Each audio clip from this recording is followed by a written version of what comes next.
तुम्हें एक ऐसी छोटी दुकान मिनी स्टोर विरासत में मिली है जो अपनी मर्जी से एक पोस्ट एपोक्लिप्टिक वर्ल्ड और असली दुनिया के बीच यात्रा कर सकती है। तुम्हें लगा था कि वहां पहुंचते ही zombies की भीड़ तुम्हें टुकड़े टुकड़े कर देगी, लेकिन उस छोटी दुकान के पास एब्सोल्यूट डिफेंस है। इसलिए तुम वहां ऐसी चीजें सोने के दाम पर बेचने लगते हो जो असल दुनिया में लगभग बेकार हैं। इंस्टेंट नूडल्स, मिनरल वाटर और सॉसेजेस। एपोकलिप्स की उजड़ी और खतरनाक जमीन पर तुम अपना खुद का कमर्शियल एम्पायर बनाने वाले हो। इसी पल तुम अपने गर्म होते फोन को पकड़े हुए हो और अपनी गर्लफ्रेंड की ठंडी आवाज सुन रहे हो। हम अलग हो रहे हैं। तुम्हें डिग्री लिए 3 साल हो चुके हैं, लेकिन तुमने न सिर्फ 3 बार नौकरी बदली, बल्कि तुम्हारे पास जरा सी भी बचत नहीं है। तुम्हारी गर्लफ्रेंड अब तुम्हारी गरीबी बर्दाश्त नहीं कर पा रही और एक अमीर लड़के वंगाओ की तरफ मुड़ गई है। कॉल खत्म होते ही तुम कुर्सी पर ढह जाते हो। पिछले कुछ सालों में अपने माता पिता के इलाज के लिए तुमने 3,50,000 का कर्ज ले लिया था। आखिर में तुम्हारे माता पिता फिर भी चले गए और तुम वह पैसा कभी लौटा नहीं पाए। अब तुम्हारे पास बस यही आधी मरी सी छोटी दुकान बची है। लेकिन ठीक उसी पल दुनिया घूमने लगती है और बैकग्राउंड की धुन बदल जाती है। तुम्हें समझ आता है कि तुम एक पोस्ट एपोक्लिप्टिक वर्ल्ड में आ गए हो। खिड़की के बाहर तुम्हें जॉम्बीज का एक झुंड दिखाई देता है। छोटी दुकान के अचानक प्रकट होने से उनका ध्यान भी उधर खिंच गया है। अगले ही सेकंड वे सब पागल हो जाते हैं और तुम पर टूट पड़ते हैं। तुम्हें लगता है अब सब खत्म हो गया, लेकिन जिस टूटते कांच की आवाज की तुम उम्मीद कर रहे थे वह आती ही नहीं। दरवाजा, जो आमतौर पर हल्के से धक्के में भी टूट जाता, 1 मिलीमीटर भी नहीं हिलता। तभी तुम्हारे सामने रोशनी की एक स्क्रीन प्रकट होती है। Apocalypse world, absolute security status, dimensional travel reusable in 12 घंटे। दूसरे शब्दों में, जब तक तुम यहाँ 12 घंटे रहते हो तुम अपने असली वर्ल्ड में वापस जा सकते हो। तुम बाहर खड़े मॉन्स्टर्स जैसे जॉम्बीज पर नजर डालते हो और झुंझलाकर सिर खुजलाते हो। 20 वर्ग मीटर से भी छोटी यह दुकान तरह तरह के सामान से भरी है। Fried beef noodles, mineral water, sausage, bread और बिस्कुट्स। तुम्हारी दुनिया में इनकी कोई खास कीमत नहीं, लेकिन यहाँ तुम्हारे दिमाग में एक विचार अंकुरित होता है। एक पोस्ट एपोक्लिप्टिक वर्ल्ड में सबसे कीमती चीज सोना या हीरे नहीं, बल्कि खाना और पीने का पानी है। तुम तेजी से शेल्फ की तरफ दौड़ते हो और एक साधारण मिनरल वाटर की बोतल उठा लेते हो। तुम्हारी दुनिया में ये लगभग कुछ पैसों में बिकती है, लेकिन zombies से भरी इस दुनिया में इसकी कीमत कितनी होगी? तुम्हें अपना 3,50,000 का कर्ज और जान का फोन पर तुम्हें छोड़ना याद आता है। तुम बोतल का ढक्कन खोलकर एक बड़ा घूंट पीते हो। अब तुम्हें इन 12 घंटों का फायदा उठाकर जितना हो सके उतना पैसा कमाना है। तुम तुरंत हिसाब लगाने लगते हो। एक बोतल पानी 1 ग्राम सोना, बहुत कम। एक बोतल पानी 10 ग्राम सोना और इंस्टेंट नूडल्स का एक पैकेट 100 ग्राम सोना। तुम खुद को शांत रहने के लिए मजबूर करते हो। समस्या यह है कि तुम्हें ग्राहकों की जरूरत है, लेकिन दरवाजे के सामने खड़े इन 10 zombies के बीच कौन सा सर्वाइवर यहां आने की हिम्मत करेगा? फिर भी तुम 12 घंटे यूं ही खाली बैठने वाले नहीं हो। तुम्हारी नजर ब्रेस्ड बीफ नूडल्स के पैकेट पर जाती है और तभी तुम्हारे दिमाग में एक आइडिया आता है। इस दुनिया में जहां हर तरफ जंग और सड़ांत की बदबू फैली है, वहां ताजी खुशबूदार इंस्टेंट नूडल्स के कटोरे से ज्यादा लुभावनी चीज और क्या हो सकती है? तुम केटल को प्लग में लगाकर चालू कर देते हो। केटल गड़गड़ाने लगती है। छोटी दुकान में अब भी बिजली है, मानो यह जगह सिस्टम से जुड़ी हुई है और बाहरी दुनिया से पूरी तरह अलग एक स्वतंत्र दुनिया है। पानी जल्द ही उबलने लगता है और एक गहरी, तीखी खुशबू तुरंत पूरी दुकान में फैल जाती है। तुम खुद भी अनजाने में लार निगल लेते हो। लेकिन एक समस्या है, इस खुशबू को बाहर तक कैसे पहुंचाया जाए? दरवाजा तो तुम खोल ही नहीं सकते। तुम दुकान में चारों तरफ देखते हो और आखिरकार तुम्हारी नजर एक एग्जॉस्ट वेंट पर पड़ती है। नूडल्स की तेज खुशबू उस छोटे से पाइप से बाहर निकलकर मौत से भरी दुनिया की हवा में तैरने लगती है। समय धीरे धीरे बीतता रहता है। बाहर अब भी मौत जैसा सन्नाटा है। जब तुम्हारा धैर्य लगभग खत्म होने वाला होता है, तभी अचानक एक लौ उन 10 zombies को घेर लेती है। तुम खिड़की से सावधानी से देखते हो। वह एक महिला है। उसकी नजर इन खंडहरों के बीच अजीब लग रही इस दुकान को परखती है। वह कहती है, दिलचस्प। ऐसी जगह पर भी कोई दुकान चलाने की हिम्मत करता है। वह सीधे प्रवेश द्वार की तरफ बढ़ती है, लेकिन अगले ही सेकंड एक अदृश्य कांच की दीवार से टकरा जाती है। वह तुम्हारी तरफ देखती है और पूछती है, तुम भी एक अवेकंड हो? यही तुम्हारी शक्ति है? थोड़ी देर की चुप्पी के बाद वह कहती है, मेरा नाम यिंग है। वह एक छोटा फल उठाकर पूछती है, ये कितना है? तुम जवाब देते हो, सोना। वह हैरान होकर कहती है, हम किस जमाने में हैं? यहाँ कौन इस बेकार चीज का इस्तेमाल करता है? तुम शांत स्वर में कहते हो, यहां मैं सिर्फ सोना ही लेता हूं। तुम्हारा आत्मविश्वास देखकर यिंग हाथ उठाती है और एक छोटी सी लौ तुम्हारे चेहरे की तरफ भेजती है, लेकिन जैसे ही वह बैरियर से टकराती है तुरंत गायब हो जाती है। तुम कहते हो, अब हम ठीक से बात कर सकते हैं। यिंग कहती है, ठीक है बॉस, ये इंस्टेंट नूडल्स का कटोरा कितने का है? तुम जवाब देते हो, कुछ खास नहीं, बस 100 ग्राम सोना। वह चौंक कर कहती है, 100 ग्राम? क्या तुम मुझे लूटना चाहते हो? भले ही अब सोने की कोई कीमत नहीं रही और कोई इसे चाहता नहीं, इसका मतलब ये नहीं कि ये हर गली में मिल जाता है। तुम शांत होकर कहते हो, खरीदना जरूरी नहीं है। इतना कहकर तुम उसे अनदेखा कर देते हो और अभी अभी बनाए हुए नूडल्स खाने लगते हो। नूडल्स को खींचकर खाने की आवाज बहुत तेज गूंजती है। यिंग अनजाने में निगलती है, उसका गला अपने आप हिलता है। उसे याद भी नहीं कि आखिरी बार उसने गर्म खाना कब खाया था। आमतौर पर वह बस कैंड फूड और एनर्जी बार्स से गुजारा करती है जो उसे कहीं कहीं मिल जाती है।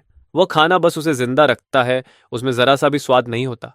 उसी समय उसका पेट हल्के से गुर्राता है। आवाज बहुत हल्की है, लेकिन इस गहरे सन्नाटे में वह किसी गरज की तरह गूंजती है।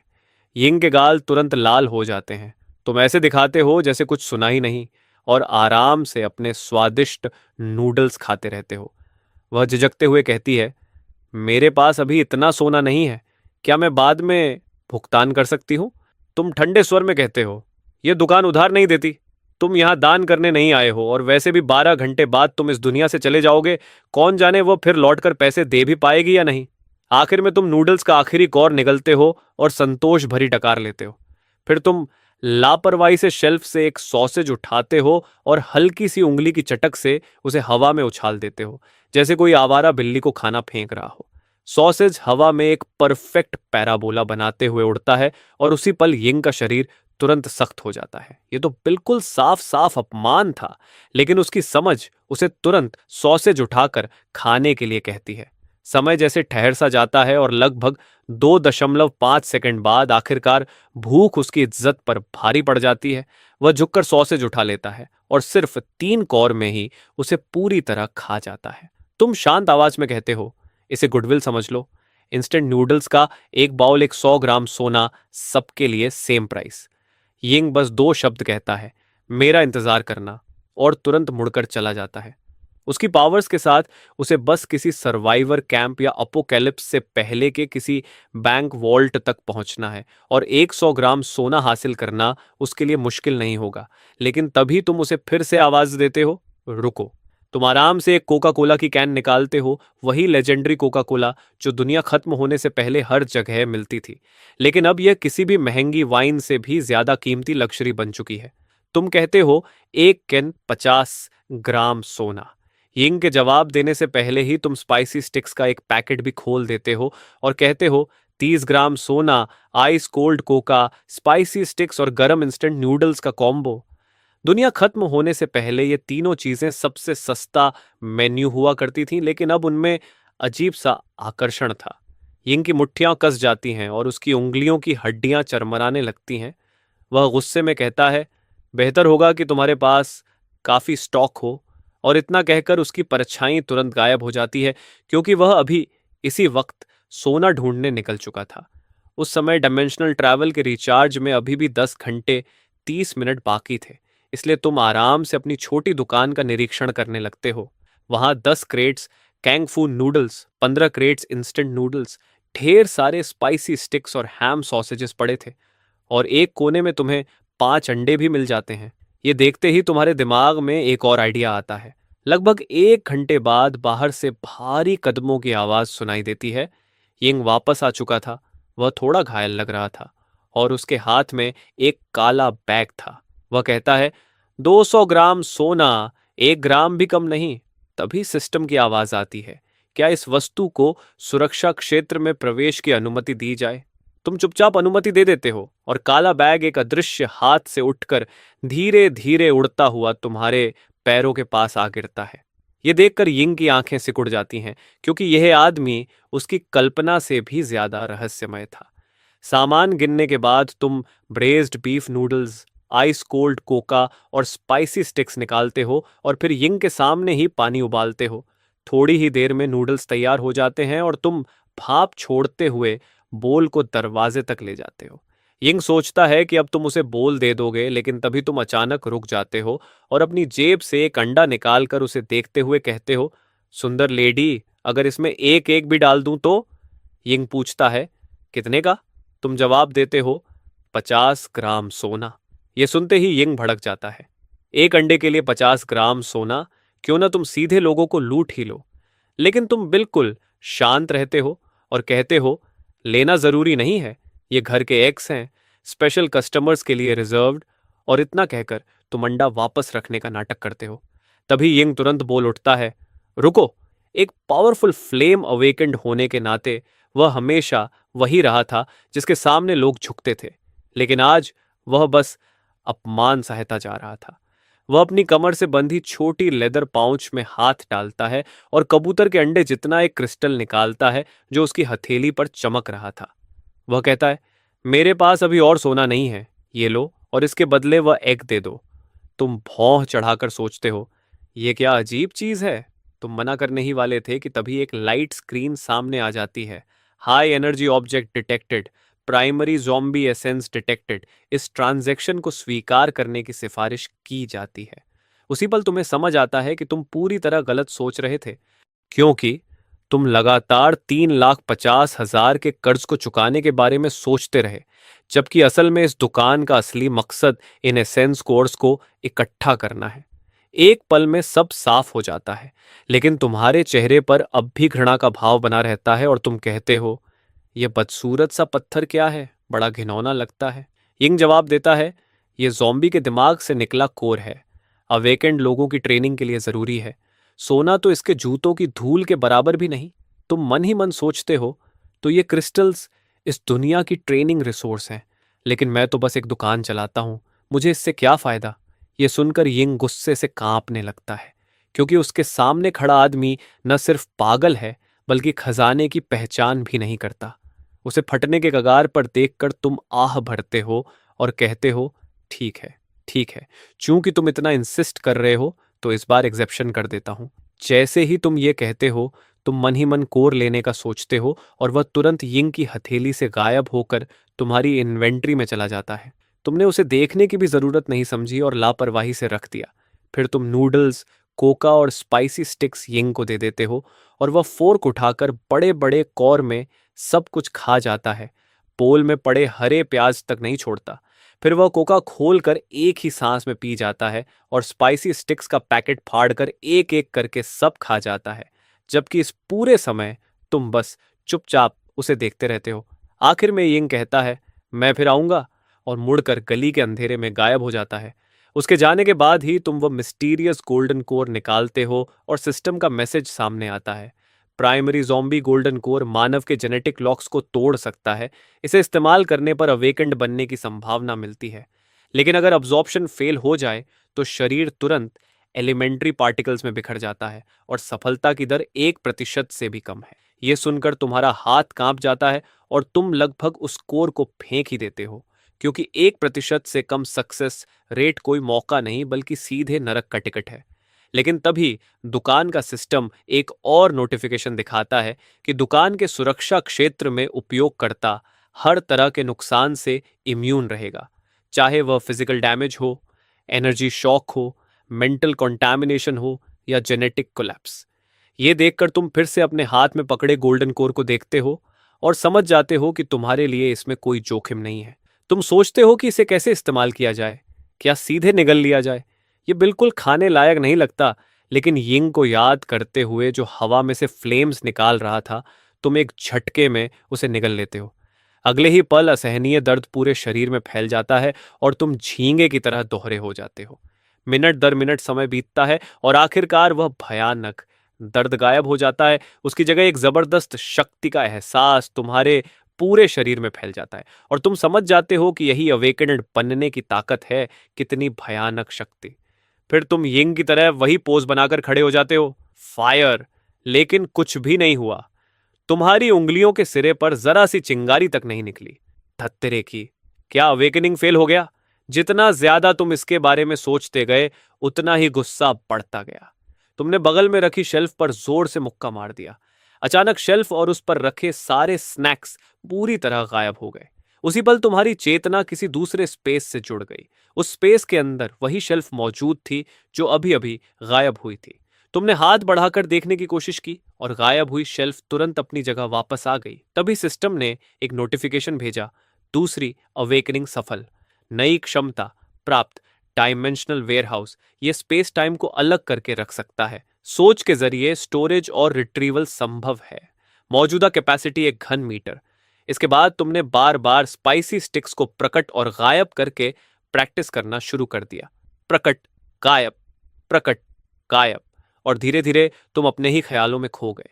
सोना सिर्फ आर्थिक संकट हल कर सकता है, लेकिन गोल्ड कोर ही असली चाबी है जिससे इस अपोकलिप्स में जिंदा रहा जा सकता है। अब रिचार्ज होने में 9 घंटे बाकी थे, इसलिए निकलने से पहले तुम्हें ज्यादा से ज्यादा गोल्ड कोर इकट्ठा करने ही होंगे। सिर्फ एक पैकेट नूडल्स की खुशबू से ही यिंग खिंची चली आई थी, तो अगर इस खुशबू को 10 गुना या 20 गुना बढ़ा दिया जाए तो? यही सोचकर तुमने एक बड़ी कड़ाही निकाली और उसमें पूरे 20 पैकेट इंस्टेंट नूडल्स पकाए। आखिर में तुमने हाई पावर एग्जॉस्ट फैन को पूरी ताकत से चला दिया। बस तैयार था तुम्हारा end of the world Buddha jumping over the wall वाला प्लान। 3 गलियों दूर एक छोड़ी हुई इमारत के अंदर एक जवान लड़का कोने में सिमटा बैठा था। एक चेहरे पर निशान वाला आदमी अपनी बंदूक की नली साफ कर रहा था। तभी चश्मा पहने एक आदमी चिंतित आवाज़ों में बोला, टाइगर, चियाओलू के घाव और भी खराब हो गए हैं। अगर हमें दवा नहीं मिली तो मुझे डर है कि वह। टाइगर नाम का वह निशान वाला आदमी चुपचाप सिर हिलाने लगा। इस इलाके का सारा खाना बहुत पहले ही लूट लिया गया था, और जहां तक दवाइयों की बात थी, इस दुनिया में वह ऐसी विलासिता थी जिसके बारे में सोचना भी मुश्किल था। लेकिन ठीक उसी समय एक बेहद ललचाने वाली खुशबू उनके पास तक पहुंच गई। टाइगर, बाहर कोई नूडल्स पका रहा है, चुप रहो। उसकी समझ जोर जोर से चिल्ला रही थी कि यह एक जाल है। अपोकैलिप्स के बीच जो भी इंसान इतनी खुलेआम खाना पकाने की हिम्मत करता है, वह या तो पागल होता है या फिर बेहद ताकतवर शिकारी। फिर भी इतने समय से भूख से तड़प रहा उसका शरीर जोर जोर से गुड़गुड़ाने लगा। उसे ढूंढो और खा लो। चश्मा पहने आदमी भी बेचैन हो गया। टाइगर, हमारे पास ज्यादा समय नहीं है। अगर देर हो गई तो हमें सूप भी नहीं मिलेगा। टाइगर अच्छी तरह जानता था कि अगर ऐसा ही चलता रहा तो वे तीनों आखिरकार भूख से मर जाएंगे। आखिर उसकी आंखों में एक दृढ़ चमक उभरी। वे कई गलियों को पार करते हुए आगे बढ़े और अंत में एक छोटी सी सुपर 8 के सामने पहुंचे। दरवाजे के ठीक सामने एक विशाल कड़ाही रखी थी जिसमें इंस्टेंट नूडल्स और सैसेज उबल रहे थे, और तुम दरवाजे के फ्रेम से टिके आराम से खड़े थे। जाल? बिल्कुल जाल। तीनों ने मुश्किल से निगलते हुए लार रोकी, लेकिन आगे बढ़ने की हिम्मत नहीं हुई। तभी टाइगर ने देखा कि सड़क के दूसरी तरफ एक छोड़ी हुई गाड़ी के पीछे कोई आदमी छिपा हुआ है। उसने भी इस समूह को देख लिया था और जल्दी से उन्हें चुप रहने का इशारा किया। टाइगर ने ध्यान से चारों ओर देखा तो उसे और भी लोग छिपे हुए दिखे। पहली मंजिल की खिड़की पर बाईं तरफ कोई था। दाईं गली में कूड़ेदानों के पीछे धातु की चमक दिखाई दे रही थी। कम से कम 4 और समूह भी उसी खुशबू से खिंचे चले आए थे। और तुम दुकान के अंदर खड़े पहले से जानते थे कि काफी लोग इकट्ठा हो चुके हैं। तुमने आराम से कहा, काफी देर से देख रहे हो, भूख नहीं लगी? तुम्हारी आवाज ज्यादा तेज नहीं थी, फिर भी हर छिपे हुए आदमी के कानों तक साफ पहुंच गई। लेकिन कोई जवाब नहीं आया। तुमने कड़ाही से सॉसेज का एक टुकड़ा निकाला और मुंह में डालते हुए कहा, मैं खुला हूं, आराम से व्यापार करते हैं। मेरे पास नूडल्स, पानी और सॉसेजेस हैं, हिस्से भी बड़े हैं, पेट भर जाएगा। छोड़ी हुई गाड़ी के पीछे छिपा आदमी आखिर खुद को रोक नहीं पाया। पेमेंट कैसे करेंगे? तुमने शांत स्वर में कहा, गोल्ड कोर या गोल्ड बॉक्सेस। ये सुनकर सब चौंक गए। गोल्ड बॉक्सेस समझ में आते थे, वह एक सुरक्षित मुद्रा थी, लेकिन इस पोस्ट एपोक्लिप्टिक दुनिया में सोने की कीमत स्टील की प्लेट से भी कम रह गई थी। तभी कूड़ेदानों के पीछे से गुस्से भरी आवाज आई, यह हमसे मजाक कर रहा है। इस लड़के का कोई व्यापार करने का इरादा नहीं है। चलो सब मिलकर इसे खत्म कर देते हैं और कड़ाही की चीजें बांट लेते हैं। यह सुनते ही माहौल और अजीब हो गया। सब तेजी से सोचने लगे, लेकिन तुमने सिर तक नहीं उठाया और आराम से नूडल्स खाते रहे। फिर तुमने कहा, कोशिश कर सकते हो, लेकिन याद रखो, जो हमला करेगा वह व्यापार का हक खो देगा। वह बस दूसरों को खाते पीते देखता रहेगा। कूड़ेदानों के पीछे वाला आदमी अब खुद को रोक नहीं पाया। मैं इन बेवकूफियों पर विश्वास नहीं करता। उसने पंप एक्शन शॉटगन निकाल ली। उसके पीछे से दो और आदमी निकल आए, जिनके हाथों में माचेते और लोहे की छड़ें थीं। सब लोग इंतजार कर रहे थे कि कोई पहला कदम उठाए, ताकि देख सकें कि तुम असल में क्या कर सकते हो।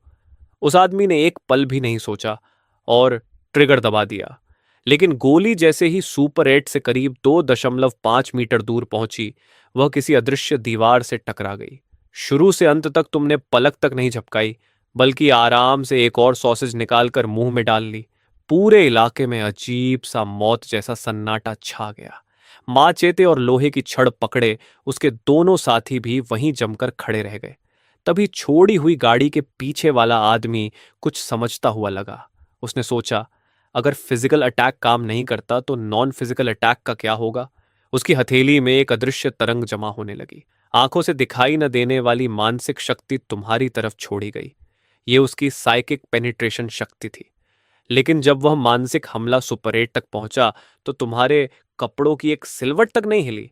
अब सब समझ चुके थे। तुम्हारी दुकान के अंदर तुम अजय हो। टाइगर की पीठ ठंडे पसीने से भीग चुकी थी और उसे बेहद राहत महसूस हुई कि उसने जल्दबाजी में कोई कदम नहीं उठाया। तुमने आखिर नूडल्स खत्म किए और नजर कूड़ेदानों के पीछे वाले आदमी पर टिकाई। मैं पहले ही कह चुका हूं, जो हमला करेगा वह व्यापार का हक खो देगा। क्या कोई और कोशिश करना चाहता है? आसपास फिर से मौत जैसा सन्नाटा छा गया। तभी जब यह टकराव भरा माहौल सबको पागल करने वाला था, दूर से एडी की लयबद्ध आवाज सुनाई दी। वह आवाज धीरे धीरे पास आती गई और सबकी नजरें उसकी मालिक की ओर मुड़ गईं। ये यिंग है। टाइगर ने उस औरत को पहचान लिया, या यूं कहो कि इन खंडहरों के बीच उसे भूलना नामुमकिन था। जितने भी सर्वाइवर्स कुछ समय से इस अपोक्लिप्स में टिके हुए थे, उन्होंने रहस्यमयी के यिंग के बारे में जरूर सुना था। एक हाई लेवल अवेकेंड जो आग को हथियार की तरह इस्तेमाल करती है। वह यहां क्या कर रही है? यिंग ने चारों तरफ देखते हुए कहा, काफी शोर मचा रखा है तुम लोगों ने। हमेशा कुछ गर्म दिमाग वाले होते हैं जो बात नहीं सुनते। मैं तुम सबको सलाह देती हूं कि अपने बुरे इरादे समेट लो, और तुम्हारे हाथों में जो कबाड़ पकड़ा है उसकी तो बात ही मत करो। यहां तक कि मैं भी इस छोटी सुप्रटे को खरोंच तक नहीं पहुंचा सकती। पूरा इलाका फिर से मौत जैसी खामोशी में डूब गया। डब्ल्यू ने गहरी सांस ली और धीरे धीरे अपनी छिपने की जगह से बाहर आ गया। उसने अपनी दोनों हथेलियां खोलकर ऊपर उठा दी, ताकि दिखा सके कि उसका कोई बुरा इरादा नहीं है। कोनों में छिपे बाकी सर्वाइवर्स भी एक एक करके बाहर आने लगे। यिंग ने अब उनकी तरफ ध्यान ही नहीं दिया। उसने अपनी बेल्ट से कुछ चीजें निकाली। 3 चमचमाते सोने के इनगट्स, हर एक काफी बड़ा था। उसने कहा, मुझे बिस्किट्स, कैंड फूड और पानी चाहिए। ऐसा खाना जो आसानी से ले जाया जा सके और लंबे समय तक रखा जा सके। उसके जैसे इलीट हंटर के लिए रेडी टू ईट इंडस्ट्रियल खाना सबसे तर्कसंगत चुनाव था। तुम्हें भी समझदार लोगों के साथ व्यापार करना पसंद था। तुमने जल्दी से कंप्रेस्ड बिस्किट्स, कैनड मीट और बॉटल्ड वाटर निकाल दिए। सौदा आसानी से हो गया। सबकी आंखों के सामने यिंग ने खाना उठाया, मुड़ी और अंधेरे में गायब हो गई। फिर सबकी निगाहें दोबारा तुम्हारी तरफ मुड़ गईं। इस बार उनमें न शक था, न दुश्मनी, सिर्फ शुद्ध इच्छा। तुमने कहा, अब तुम्हारी बारी है। नियम समझ गए हो ना? गोल्ड या कोरस के बदले खाना, लेकिन इनके लिए नहीं। ये कहते हुए तुमने उन 3 आदमियों की तरफ इशारा किया जिन्होंने पहले हमला किया था। वह आदमी अब और सहन नहीं कर पाया। वह रेंगता हुआ तुम्हारे पैरों में गिर पड़ा। बॉस, मुझसे गलती हो गई, सच में गलती हो गई। प्लीज मुझे कुछ खाने को दे दो, कम से कम सूप की एक घूंट ही सही। उसके पीछे उसके दोनों साथी भी घुटनों के बल गिरकर दया की भीख मांगने लगे। आसपास के सर्वाइवर्स के चेहरों पर कोई दया नहीं थी। बस यह राहत थी कि उन्होंने जल्दबाजी में हमला नहीं किया। तुमने ठंडे स्वर में कहा, मैंने कहा था, जो हमला करेगा वह अपना अधिकार खो देगा। इसके बाद तुमने उन्हें पूरी तरह नजरअंदाज कर दिया। तुम्हारी नजर भीड़ पर घूमी। और कौन एक्सचेंज करना चाहता है? तभी डब्ल्यू ने एक गोल्ड कोर निकाला और तुम्हें दिखाया। बस तुम्हारे एक ख्याल से वह कोर हवा में उछलकर सीधा तुम्हारी जेब में जा गिरा। तुमने एक शब्द भी नहीं कहा। तुम मुड़े और 3 बड़े कटोरे निकाले जो नूडल्स और सॉसेजेस से भरे हुए थे। जैसे ही डब्ल्यू ने कटोरा हाथ में लिया, उसने ऐसी गर्माहट महसूस की जो उसने बहुत समय से नहीं महसूस की थी। तीनों आदमी तुरंत अपने कटोरे में मुंह डालकर जोर जोर से नूडल्स खाने लगे। एक के शुरू करते ही बाकी लोग भी खुद को रोक नहीं पाए। बॉस, मैं भी एक्सचेंज करना चाहता हूं। मैं भी, मेरे पास गोल्ड कोर है। यहां तक कि वह आदमी जिसने पहले तुम पर हमला किया था, वह भी धीरे से आगे आया। उसने चुपचाप एक गोल्ड कोर निकाला। आंख उठाकर देखने की भी हिम्मत नहीं हुई। तुमने उसका पेमेंट स्वीकार किया और बिना किसी भाव के उसे भी एक कटोरा दे दिया। एक बार जब व्यापार की धारा खुल जाती है तो उसे बंद करना मुश्किल होता है। किसी ने सोने के गहने निकाले, किसी ने अलग अलग साइज के गोल्ड कोर्स। जल्द ही तुम्हारे काउंटर के नीचे दर्जनों कोर्स जमा हो गए और बड़ी कड़ाही के नूडल्स धीरे धीरे खत्म होने लगे। लेकिन उसी समय पहले वाले 3 आदमी पूरी तरह निराशा में डूब गए। उनमें से एक अचानक चिल्लाया, अगर हमें नहीं मिलेगा तो किसी को भी नहीं मिलेगा। वह तुरंत एक कमजोर दिखने वाले सर्वाइवर पर टूट पड़ा। नूडल्स और सूप जमीन पर फैल गए। जो लोग खा रहे थे वे सब रुक गए और उस आदमी को बर्फ जैसी ठंडी और गुस्से भरी नजरों से घूरने लगे जिसने नियम तोड़ा था। तुमने भी नूडल्स परोसना बंद कर दिया और यह तमाशा देखने लगे। तभी अचानक आग की एक चमक कौंधी। वह आदमी चीखने का मौका भी नहीं पा सका। उसका पूरा शरीर एक मुट्ठी राख में बदल गया। उसके दोनों साथियों का भी वही हाल हुआ। सब कुछ सिर्फ 3 सेकंड में खत्म हो गया। एक पल में तीनों आदमी पूरी तरह गायब हो गए। यिंग धीरे धीरे अंधेरे से बाहर आई और बोली, मुझे नियम तोड़ने वाले लोग बिल्कुल पसंद नहीं। तुमने फ्रिज से कोका कोला की एक कैन निकाली और यिंग की तरफ उछाल दी। तुमने कुछ नहीं कहा और फिर से कड़ाही में नूडल्स चलाने लगे। व्यापार पूरी तरह शांत और व्यवस्थित तरीके से चलता रहा। डब्ल्यू और उसके दोनों साथी अपना नूडल्स खत्म कर चुके थे। यहां तक कि उन्होंने सूप की एक बूंद भी नहीं छोड़ी। खंडहरों के हर कोने से लोग आते रहे। सुपर एटी की शेल्फ आश्चर्यजनक गति से खाली होती गई। कोई कीमत की शिकायत नहीं कर रहा था और कोई समस्या भी नहीं खड़ी कर रहा था। आखिरकार तुमने दुकान का सारा सामान बेच दिया। यिंग खाली कोका कोला कैन फेंकते हुए तुम्हारे पास आई और बोली, अब तो तुम काफी अमीर हो गए हो। पता नहीं अगली बार कब लौटोगे। उसने तुम्हें गहरी नजर से देखा, फिर मुड़ी और अंधेरे में गायब हो गई। जब सब लोग चले गए तो पूरा इलाका फिर से शांत हो गया। बस एक ख्याल से तुमने अपना डायमेंशनल वेयरहाउस खोल दिया। अंदर रखा सोना 100 किलो से भी ज्यादा हो चुका था और कुल 33 गोल्ड कोर्स भी थे। गोल्ड कोर निगलने पर भयानक दर्द होता है, लेकिन तुमने एक पल भी नहीं सोचा और सभी कोर्स एक साथ निगल लिए। इस बार दर्द से ज्यादा एक अकल्पनीय ऊर्जा का तूफान उमड़ा। अगर तुम सुपर एटी के अंदर नहीं होते तो ये ऊर्जा शायद तुम्हें तुरंत चिथड़े चिथड़े कर देती। भयंकर दर्द के बीच तुमने आखिरी बूंद तक उस ऊर्जा को एब्जॉर्ब कर लिया। जब तुमने दोबारा आंखें खोलीं तो छत पर उड़ते हुए एक कीड़ा दिखाई दिया। जो पंख पहले बहुत तेज लगते थे, अब असामान्य रूप से धीमे लग रहे थे। दरवाजे के पीछे जॉम्बीज की गुर्राहट सुनाई दे रही थी और हवा में खून और गीली मिट्टी की गंध साफ महसूस हो रही थी। तुम्हारी इंद्रियां अविश्वसनीय स्तर तक तेज हो चुकी थीं। तुमने पास की शेल्फ की तरफ हवा में पकड़ने जैसा इशारा किया। हल्की सी कंपन के बाद शेल्फ धीरे धीरे हवा में उठने लगी। यह डायमेंशनल वेयरहाउस की शक्ति नहीं थी, बल्कि टेलीकिनेसिस थी। तुमने तुरंत अवेकेंड सिस्टम की स्क्रीन खोली। डायमेंशनल वेयरहाउस, मौजूदा कैपेसिटी 1000 क्यूबिक मीटर, नई अवेकेंड एबिलिटी टेलीकिनेटिक कंट्रोल जो 50 किलो से कम वजन की चीजों को दूर से नियंत्रित कर सकती है। यानी तुमने दूसरी क्षमता भी जागृत कर ली थी। इसके बाद तुम शांति से काउंटडाउन खत्म होने का इंतजार करने लगे।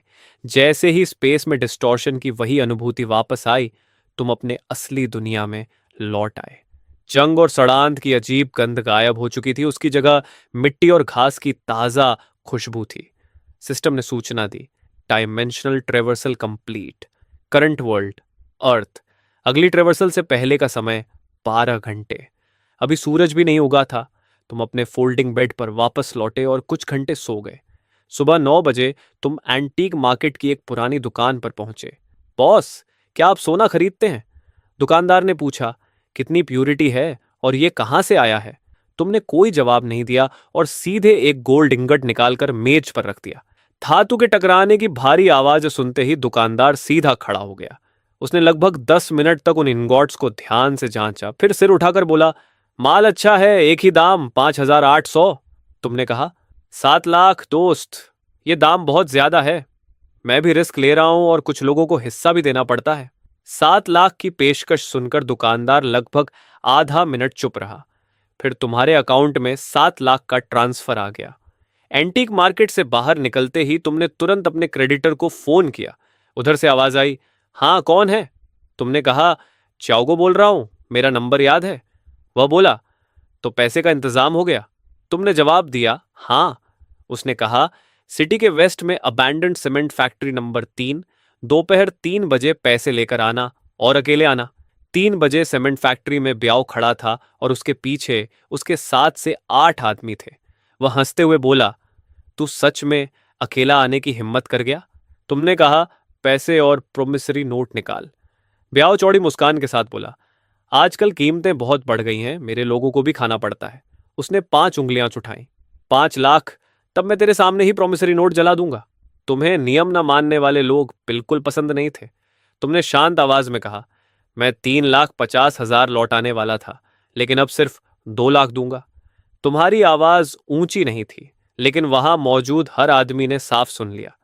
ब्याओ का चेहरा जम गया। उसे अपने कानों पर विश्वास नहीं हुआ। उसने पूछा, तूने कितने कहा? तुमने दोहराया, 2 लाख, एक पैसा ज्यादा नहीं। तभी उसके एक आदमी ने चिल्लाकर कहा, इस कमीने को खत्म कर देता हूं। उसने लोहे की रॉड उठाकर तुम्हारे सिर पर वार किया, लेकिन जो होना चाहिए था वह नहीं हुआ। रॉड तुम्हारे सिर से 10 सेंटीमीटर पहले ही रुक गई, क्योंकि तुमने उसे एक हाथ से आसानी से पकड़ लिया था।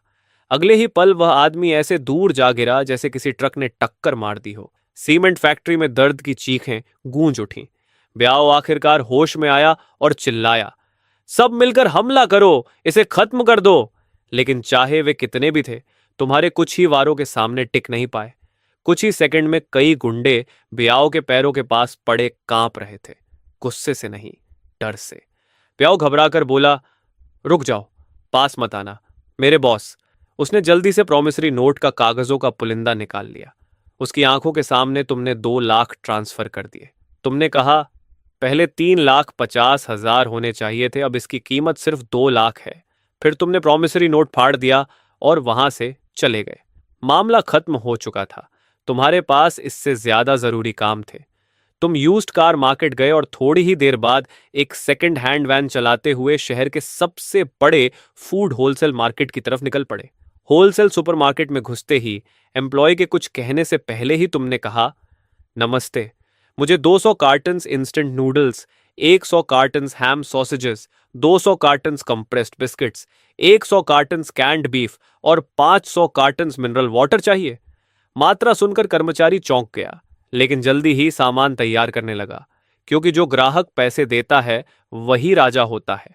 पूरा सामान वैन में लोड करने में तुम्हें पूरा दिन लग गया। डिमेंशनल ट्रांसफर में सिर्फ 2 घंटे बाकी थे। कल की पहली डील में बहुत सारा सोना आखिरी समय में रूइन से इकट्ठा किया गया था।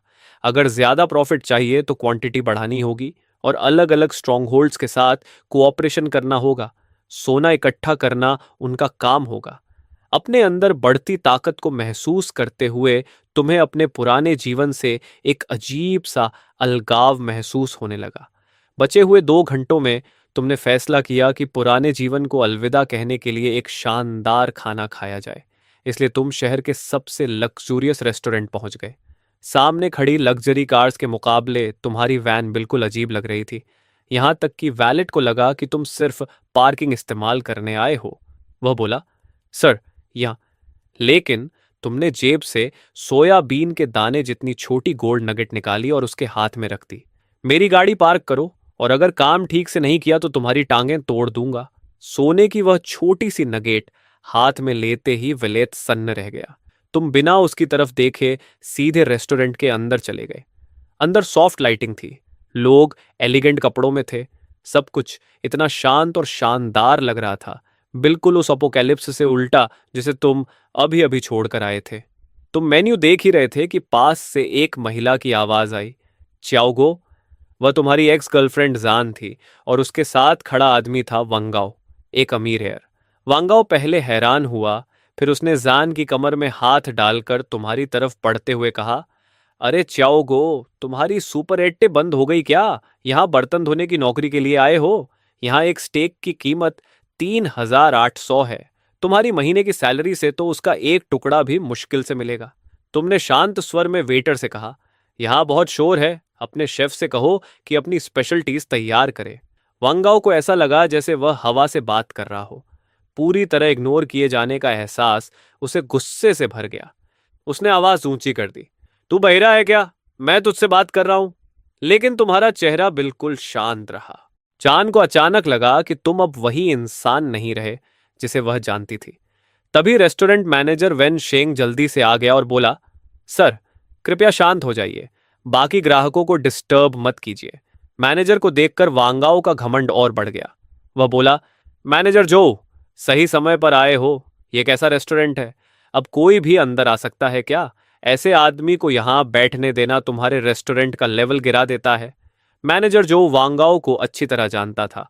वह शहर के रियल एस्टेट टाइकून का बेटा था। लेकिन उसने तुम्हारे असामान्य शांत स्वभाव को भी नोट किया। इसलिए उसने बिना घमंड और बिना चापलूसी के वांगो से कहा, मिस्टर वांग, हमारा रेस्टोरेंट सभी ग्राहकों के साथ बराबरी से व्यवहार करता है। फिर वह अचानक तुम्हारी तरफ मुड़ा और 90 डिग्री झुककर बोला, मिस्टर चियाओगो, मैं दिल से माफी चाहता हूं। हमारी सर्विस की कमी से आपका भोजन खराब हुआ, इसके लिए मैं सच में क्षमा चाहता हूं। उसने तुरंत एक वेटर को बुलाया और तुम्हें प्राइवेट लाउंज में ले जाने को कहा। शुरुआत से अंत तक तुमने वंगाओ की तरफ एक बार भी देखने की जरूरत नहीं समझी। वंगाओ कुछ और कहना चाहता था, लेकिन उसे मैनेजर जो ने बीच में ही रोक दिया। मिस्टर वांग, मैं आपसे तुरंत यह हंगामा बंद करने को कहता हूं, नहीं तो मुझे सिक्योरिटी बुलानी पड़ेगी और आपको तथा इस लेडी को यहां से जाने के लिए कहना पड़ेगा। प्राइवेट लाउंज में तुम्हारे सामने तरह तरह के शानदार और महंगे डिशेस परोसे गए। पहले के समय में तुम्हें यहां खाने का हक भी नहीं मिलता, लेकिन अब जब तुमने चख लिया तो तुम्हें एहसास हुआ कि इसमें कोई खास बात भी नहीं है। खाना खत्म करने के बाद तुम वापस अपनी सुपरेट लौट आए। अगले डायमेंशनल ट्रांसफर में अब सिर्फ 150 सेकंड बाकी थे। समय खत्म होते ही शहर की जानी पहचानी हलचल धीरे धीरे धुंधली पड़ गई और उसकी जगह फिर से अपोक्लिप्स की मौत जैसी खामोशी ने ले ली। ट्रांसफर का रिचार्ज टाइम जो पहले 12 घंटे था, अब घटकर 11 घंटे रह गया था। तुमने अंदाजा लगाया कि जैसे जैसे ट्रांसफर्स की संख्या बढ़ेगी, शायद तुम असली दुनिया और पोस्ट अपोकलिप्टिक दुनिया के बीच अनलिमिटेड बार आ जा सकोगे। तुम्हें महसूस हुआ कि कई निगाहें तुम्हारी तरफ उठ रही हैं। पिछली बार के सर्वाइवर्स ने इस मिस्टीरियस सुपर एटी की खबर फैला दी थी, इसलिए अब यहां आने वाले लोग भूखे और अकेले बचे हुए लोग नहीं, बल्कि अलग अलग ऑर्गेनाइजेशंस के स्काउट्स थे। करीब 10 मिनट बाद एक आदमी तुम्हारी दुकान के पास आया। उसके कंधे पर असॉल्ट राइफल टंगी हुई थी। वह दरवाजे के सामने रुककर बोला, मेरा नाम स्कॉर्पियन है। मैं पीछी बैस्टियन की तरफ से आया हूं। मैं तुमसे बात करना चाहता हूं। तुमने पूछा, किस बारे में? स्कॉर्पियन बोला, हमारे बेस्टियन को बहुत सारे सप्लाईज चाहिए। खाना, पानी, दवाइयाँ, हथियार, एम्यूनिशन, हम सब कुछ खरीदेंगे। तुमने शांत स्वर में कहा, मैं हथियार नहीं बेचता। स्कॉर्पियन के चेहरे पर जरा भी निराशा नहीं आई, मानो उसे पहले से अंदाजा हो। उसने जेब से एक गोल्ड इंगेट निकाला और काउंटर पर रख दिया। ये एडवांस है, हम तुम्हारे साथ लॉन्ग टर्म पार्टनरशिप करना चाहते हैं। उम्मीद है तुम हमें थोड़ा अच्छा प्राइस दोगे। तुमने कहा, मेरे दाम सबके लिए एक जैसे हैं। उसी समय उसके पीछे की छाया में हल्की हलचल हुई। स्कॉर्पियन ने हाथ उठाकर शांत रहने का इशारा किया। हम पूरी तरह सीरियस हैं। तुमने कुछ नहीं कहा, बस हवा में हाथ बढ़ाकर शेल्फ पर रखी एक कैंड बीफ की डिब्बी की तरफ इशारा किया। वह डिब्बी धीरे धीरे हवा में तैरती हुई काउंटर पर आ गई। स्कॉर्पियन की आंखों की पुतलियां सिकुड़ गईं। टेलीकिनेसिस।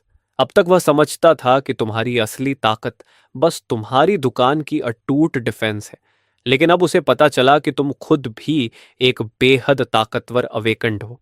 उसने कहा, एक गोल्ड इंगट के बदले एक पूरा क्रेट कैंड फूड, लेकिन हमें सही मात्रा जाननी होगी कि तुम्हारे पास कुल कितना सामान है। तुम हल्का सा हंसे, उंगलियां चटकाईं और अचानक जमीन पर मिनरल वाटर की बोतलों का पहाड़ प्रकट हो गया। यह दृश्य देखकर स्कॉर्पियन का दिमाग लगभग 2 से 3 सेकंड के लिए ब्लैंक हो गया। तुमने फिर उंगलियां चटकाईं और कंप्रेस्ड बिस्किट्स का एक और पहाड़ सामने आ गया। इस बार स्कॉर्पियन ने मुश्किल से लार निकली। उसे समझ आ गया कि तुम्हारे पास सिर्फ टेलीकाइनेसिस नहीं बल्कि स्पेसियल एबिलिटी भी है। उसने पूछा, कीमत क्या है? तुमने कहा, एक गोल्ड इनगोट में पूरा क्रेट कैंड फूड, लेकिन इतनी बड़ी क्वांटिटी तैयार करने में समय लगेगा। गोल्ड कॉइन्स से तुम शेल्फ पर रखे सामान को पीस बाय पीस खरीद सकते हो। अगर बड़ी क्वांटिटी चाहिए तो अलग तरह की कीमत चुकानी होगी। स्कॉर्पियन बोला, अफिनिटी को करेंसी की तरह इस्तेमाल नहीं किया जा सकता। यही अवेकंड की शक्ति का स्रोत है और हमारे बेस की नींव भी। तुमने कंधे उचकाए। वह तुम्हारी समस्या है, मेरी नहीं। इतना कहते ही दोनों सामान के पहाड़ अचानक गायब हो गए। इस पूरे सौदे का नियंत्रण हमेशा तुम्हारे हाथ में था।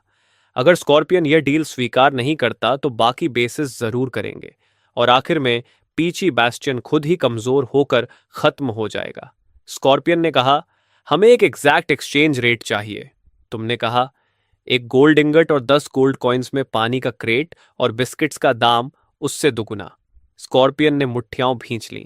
उसकी उंगलियों की हड्डियां तक चरमराने लगीं।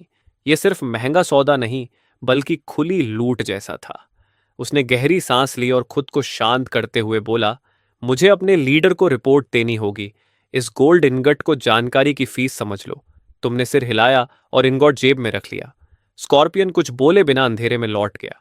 तुम काउंटर के पीछे खड़े होकर पहले से साफ काउंटर को यूं ही पोंछने लगे। करीब 10 मिनट बाद फिर 3 परछाइयां सामने आईं। उनमें से एक मध्यम उम्र का आदमी था जिसने चश्मा पहना हुआ था। उसके पीछे 2 सैनिक खड़े थे। उसने कहा, नमस्ते, मेरा नाम जे है। लोग मुझे प्रोफेसर जे कहते हैं। मैं लाइट हाउस शेल्टर से आया हूं। तुम चुपचाप उसे देखते रहे। वह बोला, इकोनॉमिक नजरिए से देखा जाए तो तुम्हारा यह बिजनेस मॉडल लंबे समय तक टिकाऊ नहीं है। अगर बेसिस इतना सोना खोते रहे तो वे आखिरकार कोलैप्स हो जाएंगे और तब तुम अपना सामान किसे बेचोगे? तुमने शांत स्वर में कहा, जो बचेगा उसकी कीमत और बढ़ जाएगी। प्रोफेसर जे के चेहरे की मुस्कान जम गई। उसने कहा, तुम्हें सिस्टम या फ्यूचर की कोई परवाह नहीं, क्योंकि कीमत तय करने की ताकत सिर्फ तुम्हारे पास है। तभी यिंग अंधेरे से बाहर आई। एक गोल्ड कॉइन काउंटर पर गिरा। तुमने बिना कुछ कहे सेल्फ हीटिंग राइस का एक डिब्बा, कैंड बीफ और 2 मिनरल वाटर की बोतलें रख दी। यिंग ने सामान उठाया और बिना कुछ बोले वापस अंधेरे में चली गई। पूरी ट्रांजैक्शन बिल्कुल खामोशी में हुई और प्रोफेसर जे का तथाकथित लॉजिकल एनालिसिस मजाक बनकर रह गया। फिर तुमने कहा, एक गोल्ड इनगॉट और 10 गोल्ड कॉइन्स में क्रेट। अगर बड़ी क्वांटिटी चाहिए तो एक्स्ट्रा देना होगा। अभी तुम लोगों की बेकार बातों में मेरे 3 मिनट बर्बाद हुए, इसलिए अब 15 गोल्ड बॉक्सेस लगेंगे।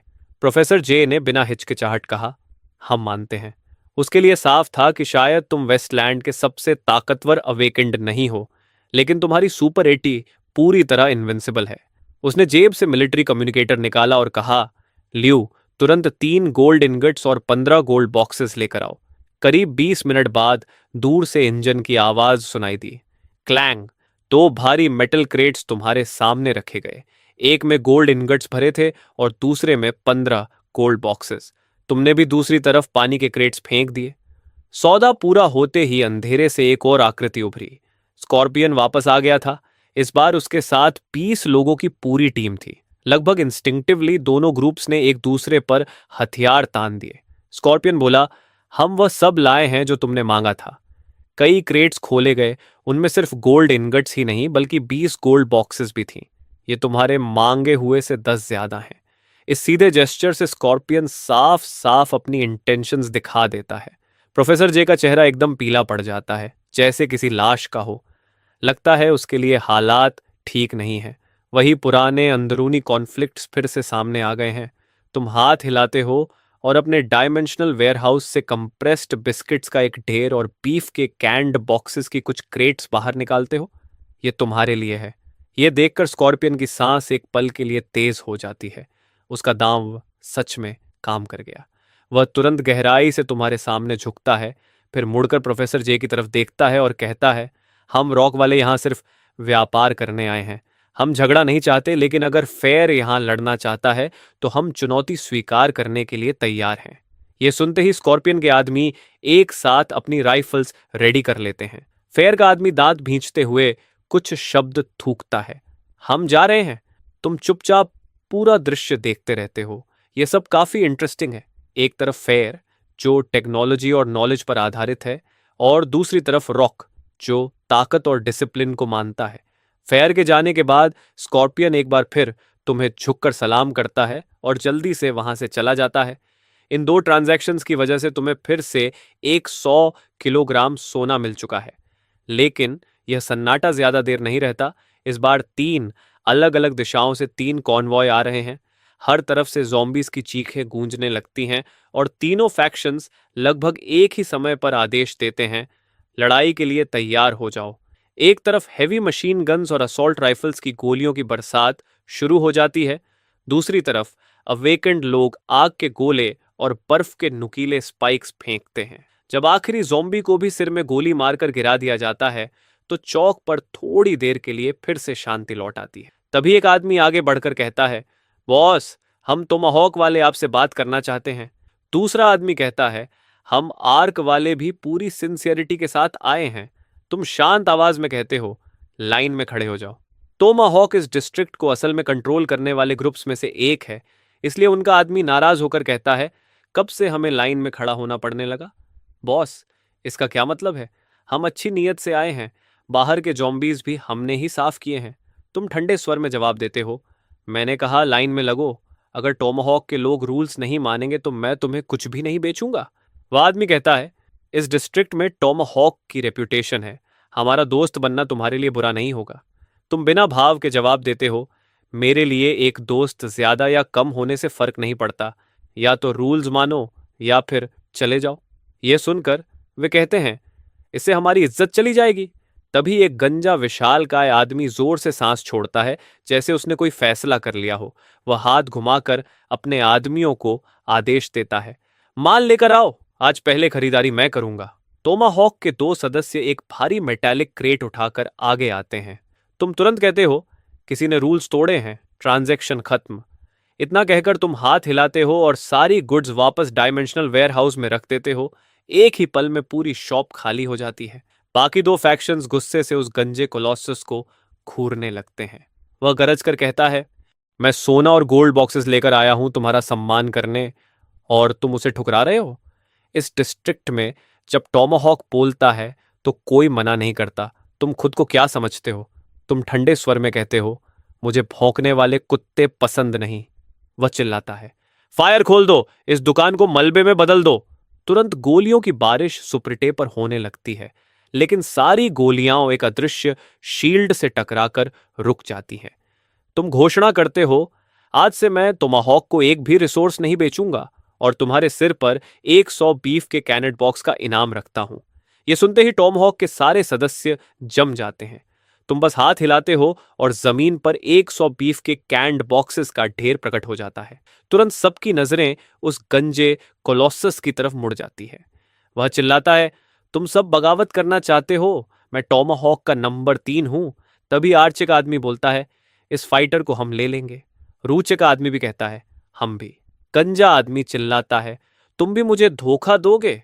उसके आदमी एक दूसरे को हिचकिचाहट भरी नजरों से देखने लगते हैं। कोई उसकी आंखों में देखने की हिम्मत नहीं करता।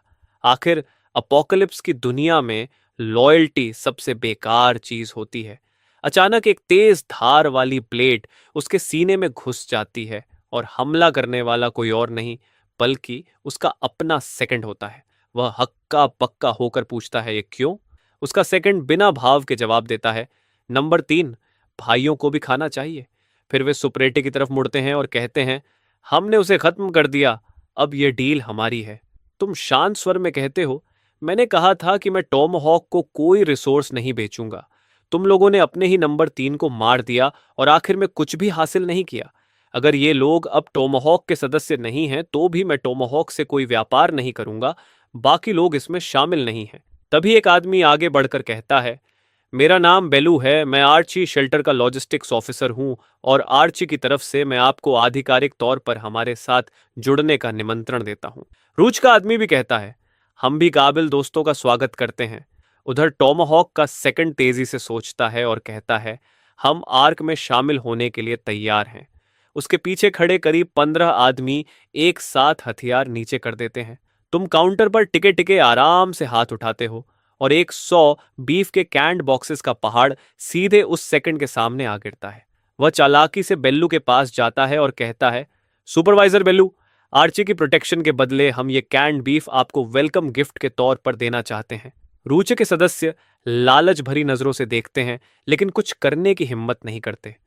अब कोई भी विरोध करने की हिम्मत नहीं करता। बेल्लू काउंटर के सामने लाइन में खड़ा हो जाता है और रूचे का आदमी शुचू भी चुपचाप उसके पीछे खड़ा हो जाता है। तुम पूछते हो, क्या चाहिए? बेलू कहता है, कंप्रेस्ड बिस्किट्स, पानी और इंस्टेंट नूडल्स। वह 2 क्रेट्स खोलता है जिनके अंदर 50 गोल्ड बार्स और 20 गोल्ड बॉक्सेस होते हैं। ट्रांजैक्शन खत्म होने के बाद भी वह तुरंत नहीं जाता और पूछता है, बॉस, क्या आप प्री ऑर्डर्स लेते हैं? तुम कहते हो, हाँ, क्या चाहिए? वह कहता है, एंटीबायोटिक्स और कोल्ड मेडिसिन जितना ज्यादा हो सके। तुम जवाब देते हो, वापस जाओ, एक लिस्ट बनाकर लाओ और पहले एडवांस दे देना। अगली बार मैं माल लेकर आऊंगा।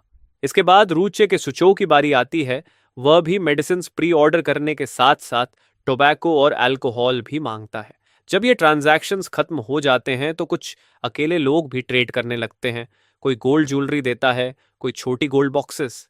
लेकिन तभी एक आदमी तुम्हारे साथ ट्रेड करने के लिए एक अलग ही चीज निकालता है, कार बैटरी। इस दुनिया की बैटरीज की एनर्जी डेंसिटी और लाइफ स्पैन तुम्हारी दुनिया की बैटरीज से लगभग 2 गुना ज्यादा एडवांस्ड है। तुम्हें अचानक एहसास होता है कि शुरू से ही तुमने इस दुनिया को सिर्फ एक गोल्ड माइन और वेंडिंग मशीन की तरह देखा था और उस टेक्नोलॉजी को पूरी तरह नजरअंदाज कर दिया था जो इस दुनिया के पास कैटास्ट्रोफी से पहले मौजूद थी। तुम मुड़ते हो और 2 पीसेस ब्रेड, एक बॉटल मिनरल वाटर और 2 सॉसेजेस बाहर निकालते हो। आसपास के सर्वाइवर्स यह देखकर पूरी तरह स्टन्ड रह जाते हैं। वे फुसफुसाते हैं, इतना सब दे रहा है? तुम कहते हो, अब से मैं इस तरह की बैटरी भी लूंगा। भीड़ के पीछे कुछ लोन वुल्फ्स चुपचाप एक घेरा बनाकर उस आदमी को घेर लेते हैं। वह आदमी अपने हाथों में भारी फूड कार्गो को कसकर पकड़े हुए है। उसका शरीर जोर जोर से कांप रहा है। उसके दिमाग में चल रहा है कि यह खाना उम्मीद नहीं बल्कि मौत का संकेत भी हो सकता है। तुम ठंडे स्वर में कहते हो, मुझे उससे एक सवाल पूछना है। अगर किसी ने जरा भी हरकत की तो मैं उसकी सिर के बदले कुछ और कैंड बीफ के क्रेट्स देने में बिल्कुल हिचकिचाऊंगा नहीं। ये सुनते ही भीड़ और वे लोन वुल्फ्स सब वहीं जम जाते हैं। आखिर टोमाहॉक का नंबर 3 अभी भी ज्यादा दूर नहीं पड़ा है। तुम पूछते हो, तुम्हारा नाम क्या है? वह जवाब देता है, जोयुआन। तुम फिर पूछते हो, ये बैटरी कहाँ से आई? वह कहता है, टियंग टेक्नोलॉजी पार्क से। मैं टियंग टेक्नोलॉजी में बैटरी इंजीनियर था। ये बैटरी लेन चेन मॉडल है। यह हमारी कंपनी का फ्लैगशिप प्रोडक्ट है। कैटास्ट्रोफी के समय हम एक बहुत बड़े ऑर्डर का प्रोडक्शन अभी अभी खत्म कर चुके थे और कंपनी के वेयर हाउस में अभी भी कम से कम कई 10,000 बैटरीज रेडी पड़ी हैं। लेकिन पार्क के हजारों एम्प्लॉयज ज़ॉम्बीज बन चुके हैं। तुम सिर हिलाते हो और सोचते हो कि अगर तुम्हें प्रोडक्शन चेन दोबारा बनाने का मौका मिल जाए और इस चेन की एक्सेप्शनल परफॉर्मेंस का इस्तेमाल कर सको तो अपने ओरिजिनल वर्ल्ड में एनर्जी रेवोल्यूशन तक शुरू कर सकते हो। तुम पूछते हो, अगर प्रोडक्शन लाइन नष्ट हो चुकी हो तो क्या तुम इस बैटरी की पूरी टेक्निकल डेटा निकाल सकते हो, यानी रॉ मटेरियल्स की फॉर्मूलाज और प्रोसेसिंग प्रोटोकॉल समेत सब कुछ? जूयन कहता है, पूरी डेटा पार्क के सर्वर में है। जब तक मुझे सर्वर एक्सेस मिल जाए मैं सारी डेटा एक्सट्रैक्ट कर सकता हूं। यह सुनकर तुम्हारी नजर उस पर पूरी तरह बदल जाती है। वह कोई गिरा हुआ इंजीनियर नहीं बल्कि चलता फिरता वॉल्ट की है। तुम सोचते हो कि इस काम के लिए आसपास के फैक्शंस की मदद लेनी पड़ेगी। फिर तुम जोयुआन से कहते हो, अब से तुम मेरे लिए काम करोगे। तुम्हारा काम होगा हर टेक्नोलॉजिकल आइटम को इंस्पेक्ट और इवेल्युएट करना जो मैं लाऊंगा। बदले में मैं तुम्हें खाना और पानी दूंगा। यह सुनकर जोयुआन के अंदर एक जबरदस्त खुशी उमड़ पड़ती है। यह सच में अचानक किस्मत पलटने जैसा है। लेकिन आसपास के कुछ सर्वाइवर्स भी कम चालाक नहीं होते। वे सोचते हैं कि अगर जोयुआन सिर्फ एक बैटरी से इतनी बड़ी डील पा सकता है तो वे क्यों नहीं। कुछ ही देर में सर्वाइवर्स के बीच टेक्नोलॉजी आइटम्स लाने की होड़ लग जाती है। कोई मिलिट्री ड्रोन के टूटे हुए बॉडी से मदरबोर्ड लाता है, कोई सील्ड बायोलॉजिकल सैंपल कूलर और कोई आधी जली हुई साइंटिफिक जर्नल का हिस्सा। तुम किसी चीज को मना नहीं करते और हर चीज की इवैल्यूएशन जुयुआन को दे देते हो। ये ट्रेडिंग रात देर तक चलती रहती है। तभी अचानक अंधेरे को चीरती हुई दो तेज हेडलाइट्स दिखाई देती हैं और एक पावरफुल इंजन की गूंज सुनाई देती है। बेल्लू और चूचू लगभग एक साथ गाड़ी से उतरते हैं और कई क्रेट्स जो सोने के बार्स और गोल्ड बॉक्सेस से भरे हैं जमीन पर रख देते हैं। बेल्लू कहता है, यह हमारी फैक्शंस आर्ची और रूच का एडवांस पेमेंट है। तुम शांत स्वर में कहते हो, एडवांस मिल गया, अगली डील के लिए मैं तुम्हारा माल तैयार रखूंगा। बेलू और शूचो एक साथ झुककर बहुत सम्मान से सलाम करते हैं, लेकिन डील खत्म होने के बाद भी दोनों जाने की जल्दी में नहीं लगते। उनकी नजर जोयुआन और जमीन पर पड़े टेक्नोलॉजी जंग के ढेर पर टिक जाती है। तुम शांत स्वर में कहते हो, उत्तर दिशा के रुइंस में तियान के टेक्नोलॉजी पार्क है।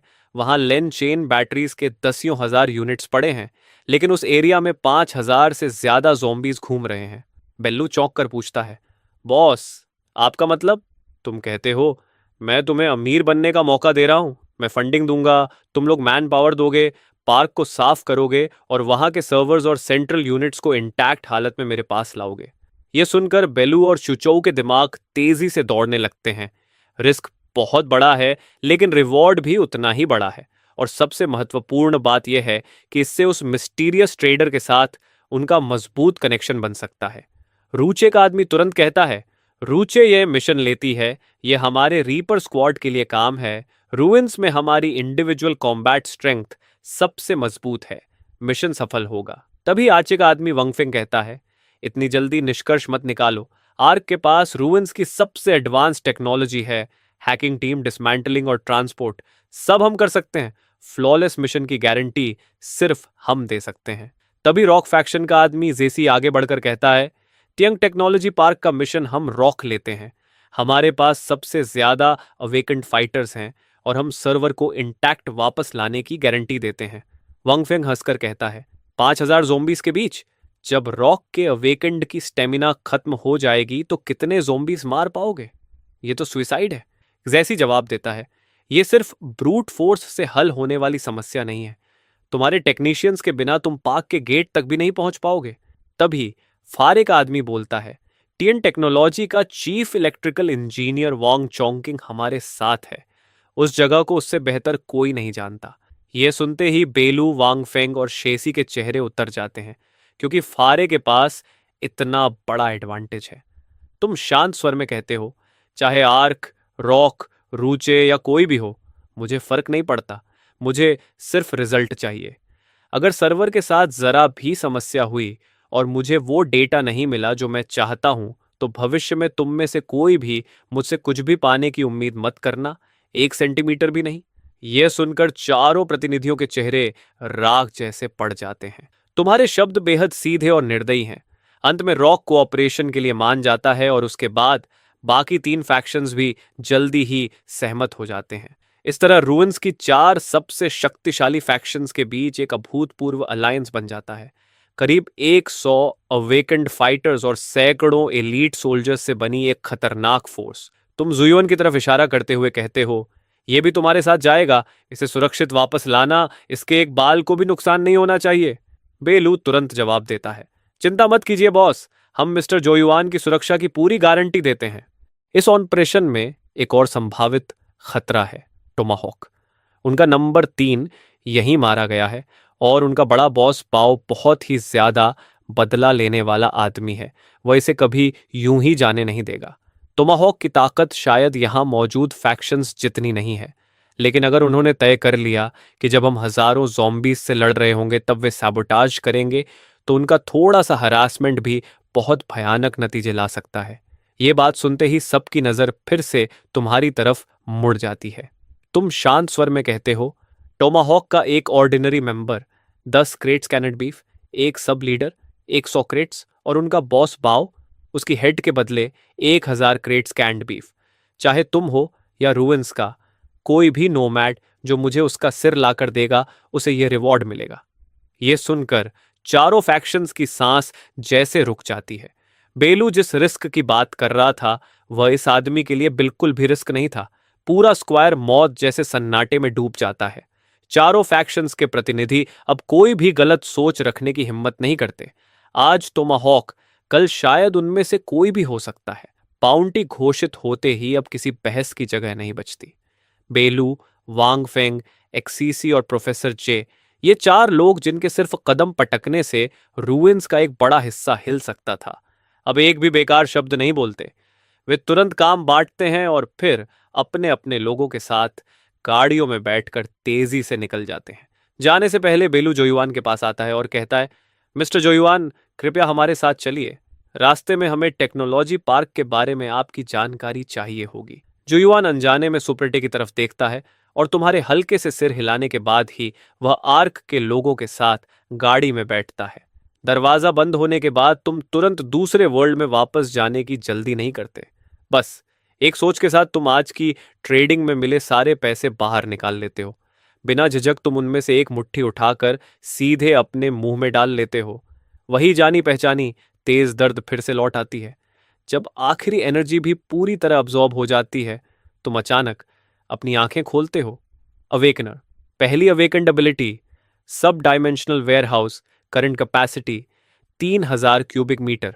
दूसरी अवेकन्ड एबिलिटी, टेलीकिनेटिक कंट्रोल, जिससे 200 किलोग्राम से कम वजन की चीजों को दूर से मैनिपुलेट, रीशेप या एक्सेलरेट किया जा सकता है।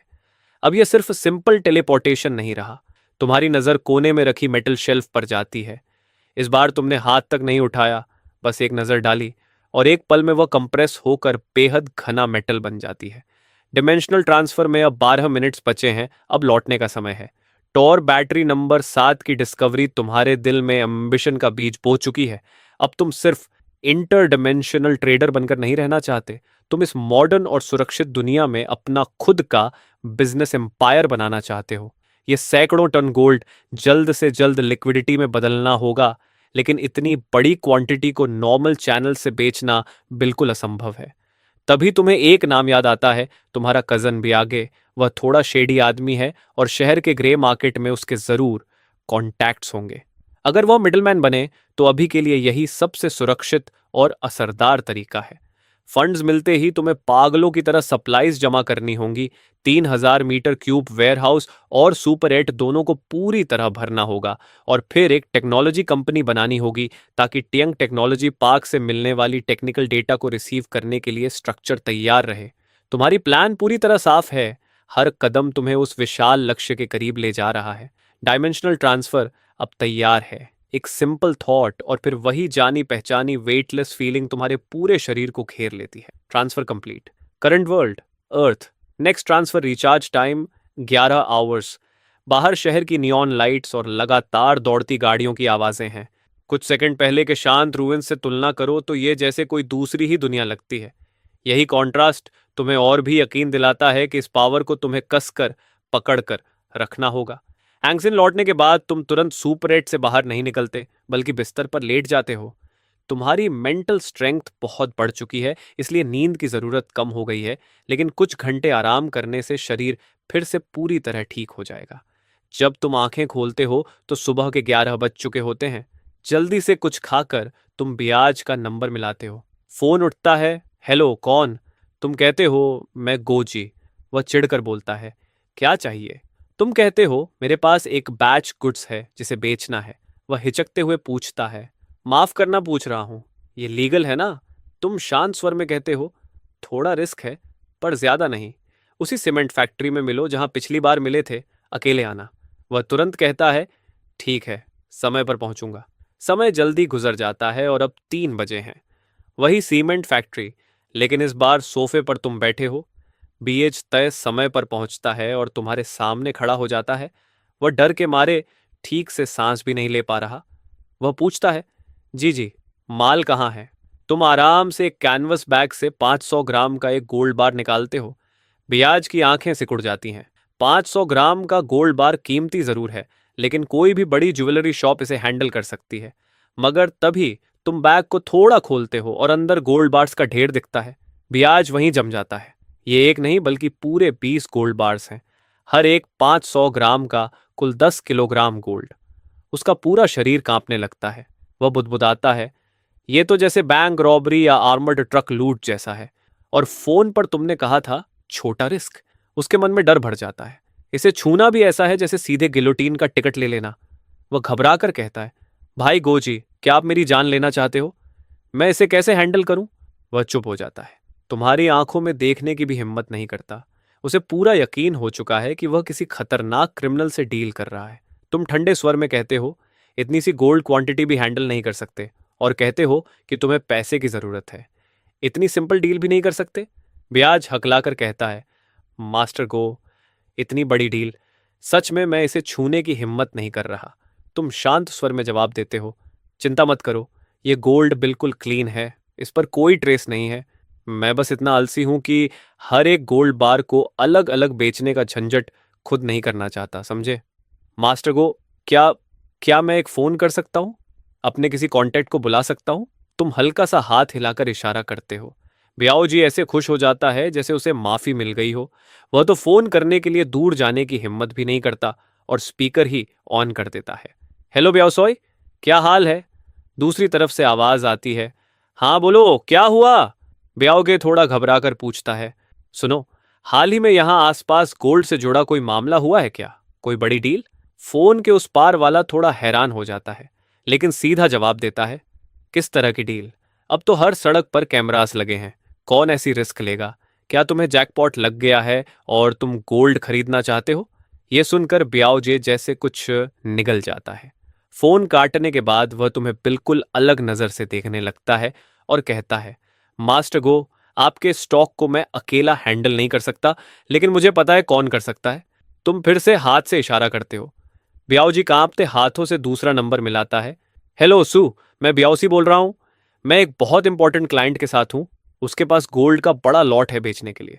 उधर से सवाल आता है, कितनी quantity?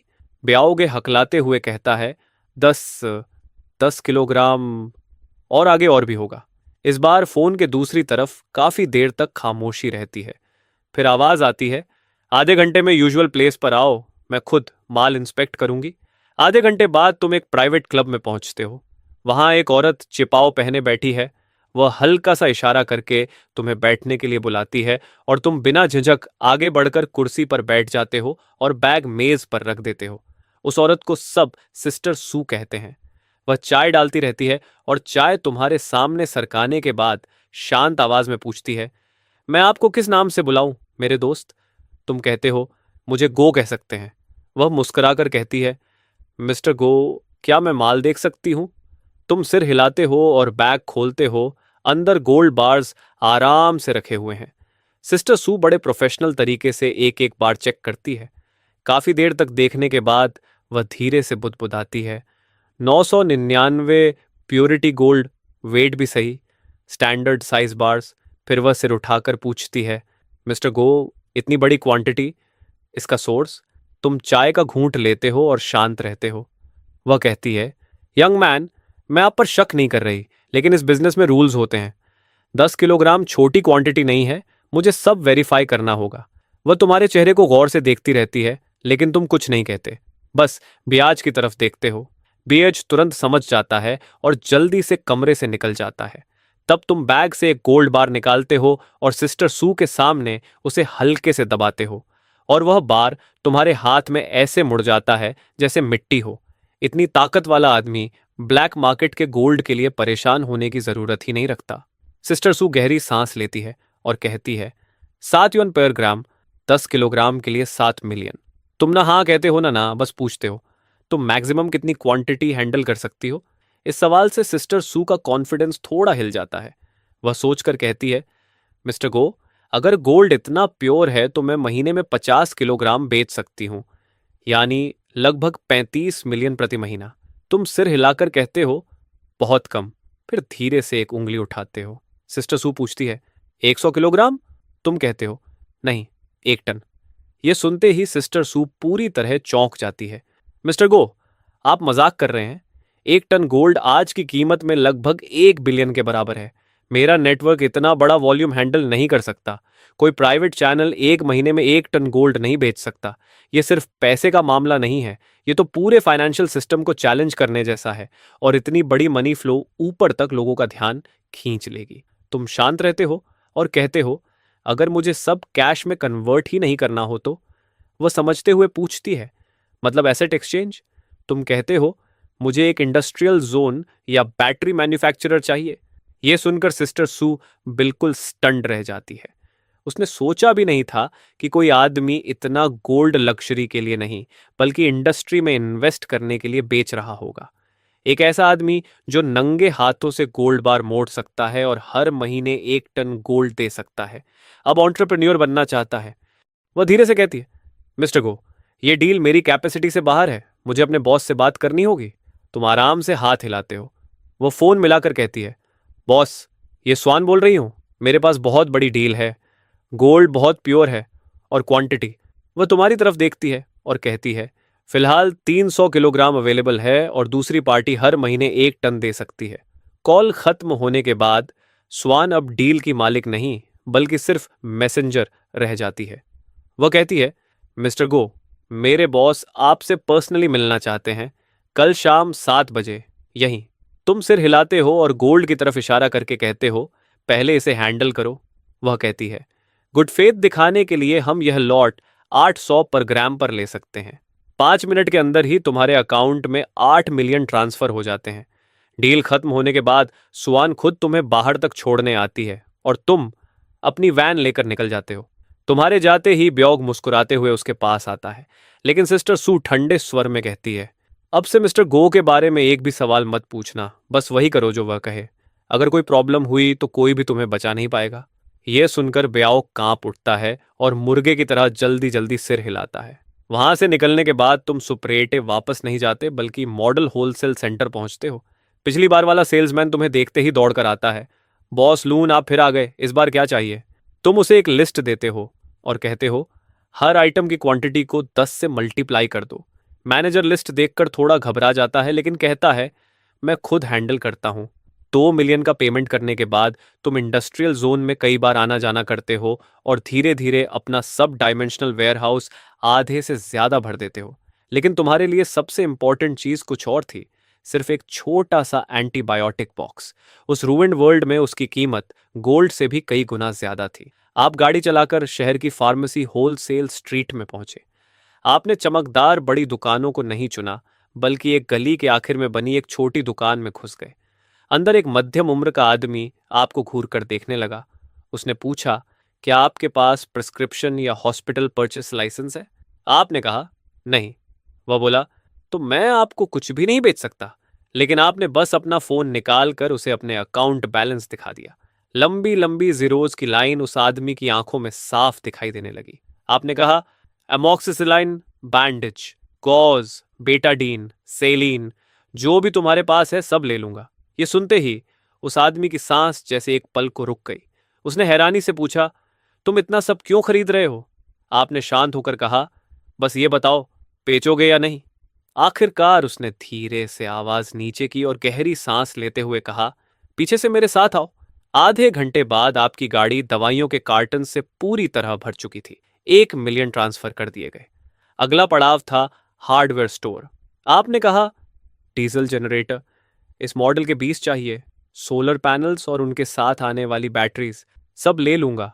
Wrench, pliers, welding machine, हाँ कुछ भी खोलना मत, पूरे के पूरे कार्टन्स लोड करो। आखिरी जगह थी फ्यूल स्टेशन, लेकिन आधिकारिक तरीके से इतना फ्यूल मिलना नामुमकिन था। किस्मत से ब्याओ ने आपको एक एड्रेस दिया था, शहर के बाहर छिपा हुआ एक प्राइवेट फ्यूल डिपो। जब मालिक को पता चला कि आप सैकड़ों बैरल्स पेट्रोल और डीजल खरीदना चाहते हैं, तो वह तो लगभग तुरंत पुलिस को बुलाने ही वाला था। लेकिन आपने कुछ ही मिनटों में कई मिलियन खर्च कर दिए। दूसरे दुनिया में यह पैसा 100 गुना, 1000 गुना बनकर वापस आने वाला था। अब डायमेंशनल ट्रैवल के रिचार्ज टाइम के खत्म होने में सिर्फ आधा घंटा बचा था। लेकिन आपने थोड़ा इंतजार करने का फैसला किया, क्योंकि अगर अभी जाते तो वहां रात होती। इसलिए आपने डिपार्चर टाइम थोड़ा एडजस्ट कर लिया। दिन में पहुंचना ज्यादा सही था। समय धीरे धीरे बीतता गया और सुबह हो गई। आपने आंखें खोली, ठीक सुबह 6 बजे थे। अचानक वही जानी पहचानी हल्केपन की फीलिंग पूरे शरीर में फैल गई। डायमेंशनल ट्रैवल समाप्त, करंट वर्ल्ड अपोकलिप्स, अगला रिचार्ज टाइम 10 घंटे।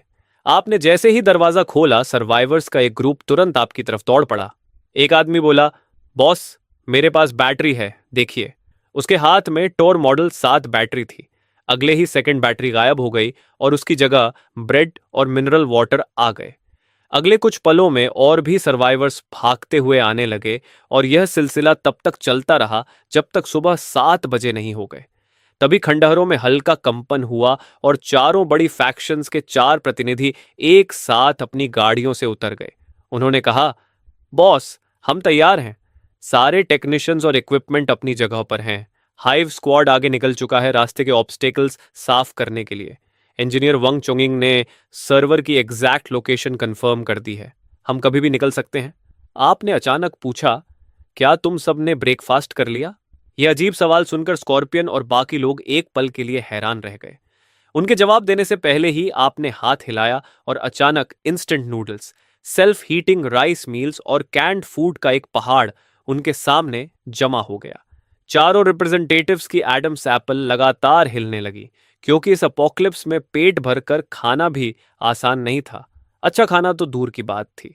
आपने कहा, क्या इंतजार कर रहे हो, शुरू करो, आज बॉस की तरफ से ट्रीट है। ये सुनते ही जैसे सब्र का बांध टूट गया और अगले ही पल सब लोग लाइन लगाकर खाना लेने लगे।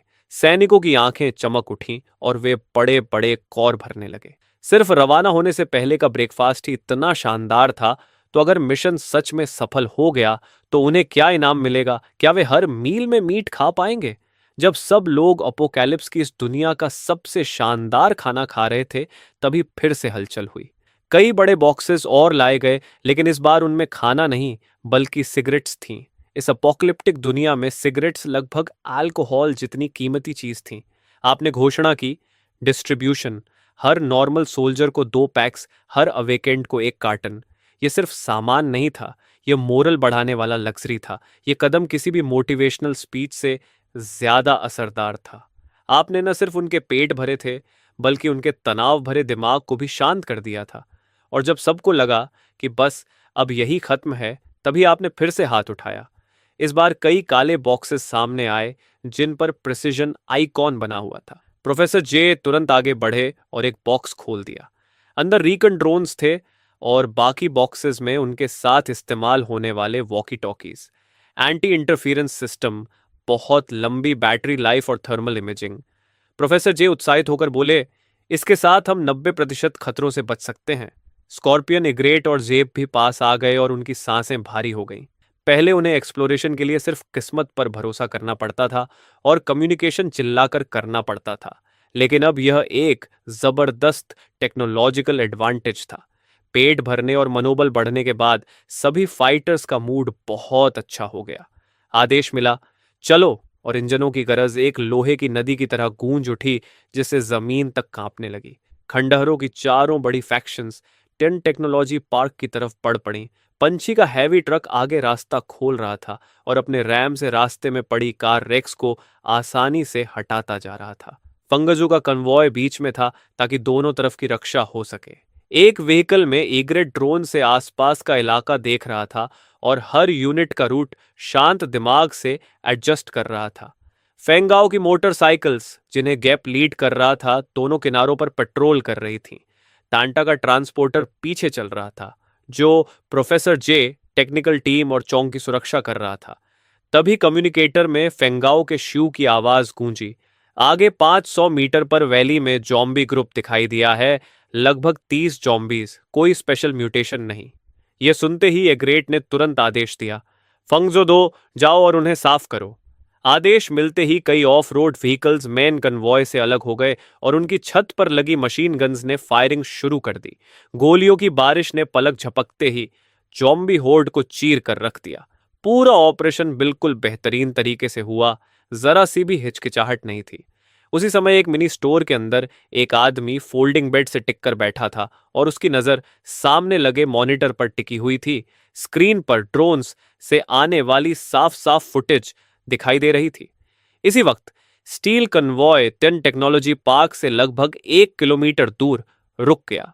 10 टेक्नोलॉजी पार्क किसी छोटी सिटी जैसा था, जिसके चारों तरफ 5 मीटर ऊंची एलॉय वॉल बनी हुई थी और हर 100 मीटर पर एक गार्ड टावर खड़ा था जिसके ऊपर लाल इंडिकेटर लगातार ब्लिंक कर रहा था।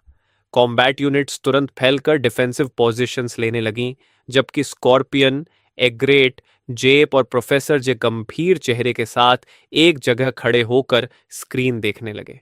ईग्रेट ने गेट की स्ट्रक्चर पर जूम किया और बोला, मेन गेट सिस्टम पूरी तरह लॉक है, इसे उड़ाने के लिए पावरफुल एक्सप्लोजिव्स लगाने पड़ेंगे।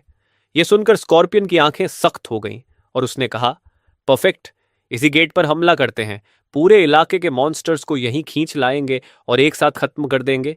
इसे हमें उन्हें एक एक करके ढूंढना नहीं पड़ेगा। सबकी सहमति मिलते ही तुरंत डिफेंसिव पोजीशन की प्लानिंग शुरू हो गई। गेट को सेंटर बनाकर फैन शेप डिफेंस बनाया गया। योजना साफ थी, हम ब्रीच को होल्ड करेंगे और जो भी कॉर्प्स हॉर्ड बाहर निकलेगी उसे यहीं खत्म कर देंगे। लाओ डेमोलिशन संभालेगा, ईव सर्वेलेंस और क्लीनअप करेगा, पंची के लोग फ्रंट लाइन पकड़ेंगे। आदेश मिलते ही चारों बड़ी फैक्शंस तुरंत हरकत में आ गईं और पूरी जॉइंट फोर्स एक प्रिसिजन वॉर मशीन की तरह चलने लगी। पंची की बेस्टियन यूनिट ने गेट के सामने पहली डिफेंस लाइन बना दी और उस पर हैवी मशीन गन्स तान दी। आग के लोग तेजी से डायरेक्शनल माइंस लगाने लगे। कुछ एलिमेंटल अवेकेंड जमीन पर दोनों हाथ रखकर खड़े हो गए। तुरंत धरती में गूंजती हुई वाइब्रेशन महसूस हुई और जमीन लहराने लगी। मिट्टी ऊपर उठने लगी और देखते ही देखते गहरी ट्रेंचेस बन गईं जो मिलकर जटिल सब जोन्स बना रही थीं। कुछ ही समय में एक साधारण लेकिन बेहद घातक डिफेंसिव फोर्टिफिकेशन तैयार हो गया। डेमोलिशन एक्सपर्ट ने अलॉय गेट पर पावरफुल एक्सप्लोजिव्स लगा दिए और जल्दी से पीछे हट गया। अगले ही पल कान फाड़ देने वाला धमाका हुआ और एक ही झटके में गेट में विशाल ब्रीच बन गया। कुछ सेकंड तक पूरा इलाका मौत जैसी खामोशी में डूबा रहा। फिर अचानक ब्रीच के अंदर से अनगिनत दहाड़ें गूंज उठीं और ज़ॉम्बीज का घना झुंड बाहर निकल पड़ा। वे सब पागलों की तरह डिफेंसिव पोजीशंस की तरफ दौड़ पड़े। बेल्लू के आदेश फायर के साथ ही हैवी मशीन गन्स आग उगलने लगीं और पीछे खड़े राइफलमैन ने कंसंट्रेटेड फायरिंग शुरू कर दी। गोलियों की बारिश ने ज़ॉम्बी होर्ड को चीर कर रख दिया, लेकिन उनकी संख्या बहुत ज्यादा थी। कई ज़ॉम्बीज गिरे हुए शवों के पीछे छिपकर आगे बढ़ते रहे और पल भर में फ्रंट लाइन की ट्रेंचेस तक पहुंच गए। 10 सेकंड के अंदर ट्रेंचेस लाशों से भर गईं और बाकी ज़ॉम्बीज उन्हीं शवों के पुल पर दौड़ते हुए आगे बढ़ने लगे। उसी समय डायरेक्शनल माइंस ट्रिगर कर दी गई। जबरदस्त धमाके के साथ एक बड़ा इलाका तुरंत साफ हो गया, लेकिन अगले ही पल नई काली लहर फिर से भर गई। बेल्लू चिल्लाया, मजबूत रहो, और खुद एक लाइट मशीन गन पकड़कर पागलों की तरह फायरिंग करने लगा। उसके पीछे पंछी के सैनिक अपनी जान की बाजी लगाकर लाइन बचा रहे थे। मॉनिटर पर खून और मांस के टुकड़े उड़ते दिखाई दे रहे थे, लेकिन सब कुछ कंट्रोल में था। तुम बिना किसी भाव के चेहरा लिए यह सब देख रहे थे और हाथ उठाकर ड्रोन को कंट्रोल कर रहे थे ताकि पूरे त्यान टेक्नोलॉजी पार्क पर नजर रखी जा सके। अंदर की ज़ॉम्बी होर्ड धीरे धीरे कम हो रही थी। तभी एक गली के मोड़ पर यिंग की सिलुएट दिखाई दी और उसके पीछे अवेकेंड लोगों का एक ग्रुप खड़ा था। वे सब पास की दुकान की भरी हुई शेल्फ्स को लालच भरी नजरों से देख रहे थे। उनकी आंखों में लालच और चाहत चमक रही थी, लेकिन यिंग खुद बिल्कुल शांत था। उसने सीधे तुम्हारी आंखों में देखा और बिना घुमाए सीधा बोला, सुना है तुम त्यान टेक्नोलॉजी पार्क पर हमला कर रहे हो। मैं और मेरे साथ के लोग तुम्हारी मदद कर सकते हैं। यह सुनकर तुम्हारी नजर पूरे ग्रुप पर घूमी और फिर तुम्हारे होठों पर हल्की मुस्कान आ गई। तुमने कहा, मदद? बेल्लू की टीम ही काफी है। यह सुनते ही यिंग का चेहरा थोड़ा सख्त हो गया। उसने गहरी सांस ली और बोला, जो काम वे कर सकते हैं हम भी कर सकते हैं और उनसे बेहतर कर सकते हैं। यह सुनकर तुम्हारी दिलचस्पी तुरंत बढ़ गई। तुमने सामने मॉनिटर की तरफ इशारा किया और कहा, वह ब्रीच देख रहे हो? वहां से जो ज़ॉम्बीज निकलेंगे वे सब तुम्हारे हैं। इसे एडवांस समझो। तुम में से हर कोई पहले बेल्लू के पास जाकर एक कैंड बीफ ले सकता है। फिर मुझे दिखाओ कि तुम बड़े लोगों की टेबल पर बैठने लायक हो या नहीं। ये सुनते ही अवेकेंड लोग गुस्से से भर गए। एक कैंड बीफ के लिए हम अपनी जान जोखिम में डालें? क्या वह हमें भिखारी समझता है? हर तरफ से विरोध की आवाजें आने लगीं, लेकिन यिंग ने उनकी बातों को अनसुना कर दिया और तुम्हें घूरते हुए बोला, चुप, जिसे जाना है अभी चला जाए, जो रहना चाहता है वह मेरे साथ आए। पहले कैंड बीफ लो, फिर काम पर लगते हैं। इतना कहकर वह सीधे टियन टेक्नोलॉजी पार्क की तरफ चल पड़ा और अवेकेंड लोग एक दूसरे को असमंजस में देखते रह गए। कुछ पल बाद चेहरे पर बड़ा सा निशान लिए एक विशालकाय आदमी दांत भींचकर उसके पीछे चल पड़ा। ये देखकर बाकी लोग भी एक एक करके उसके पीछे हो लिए।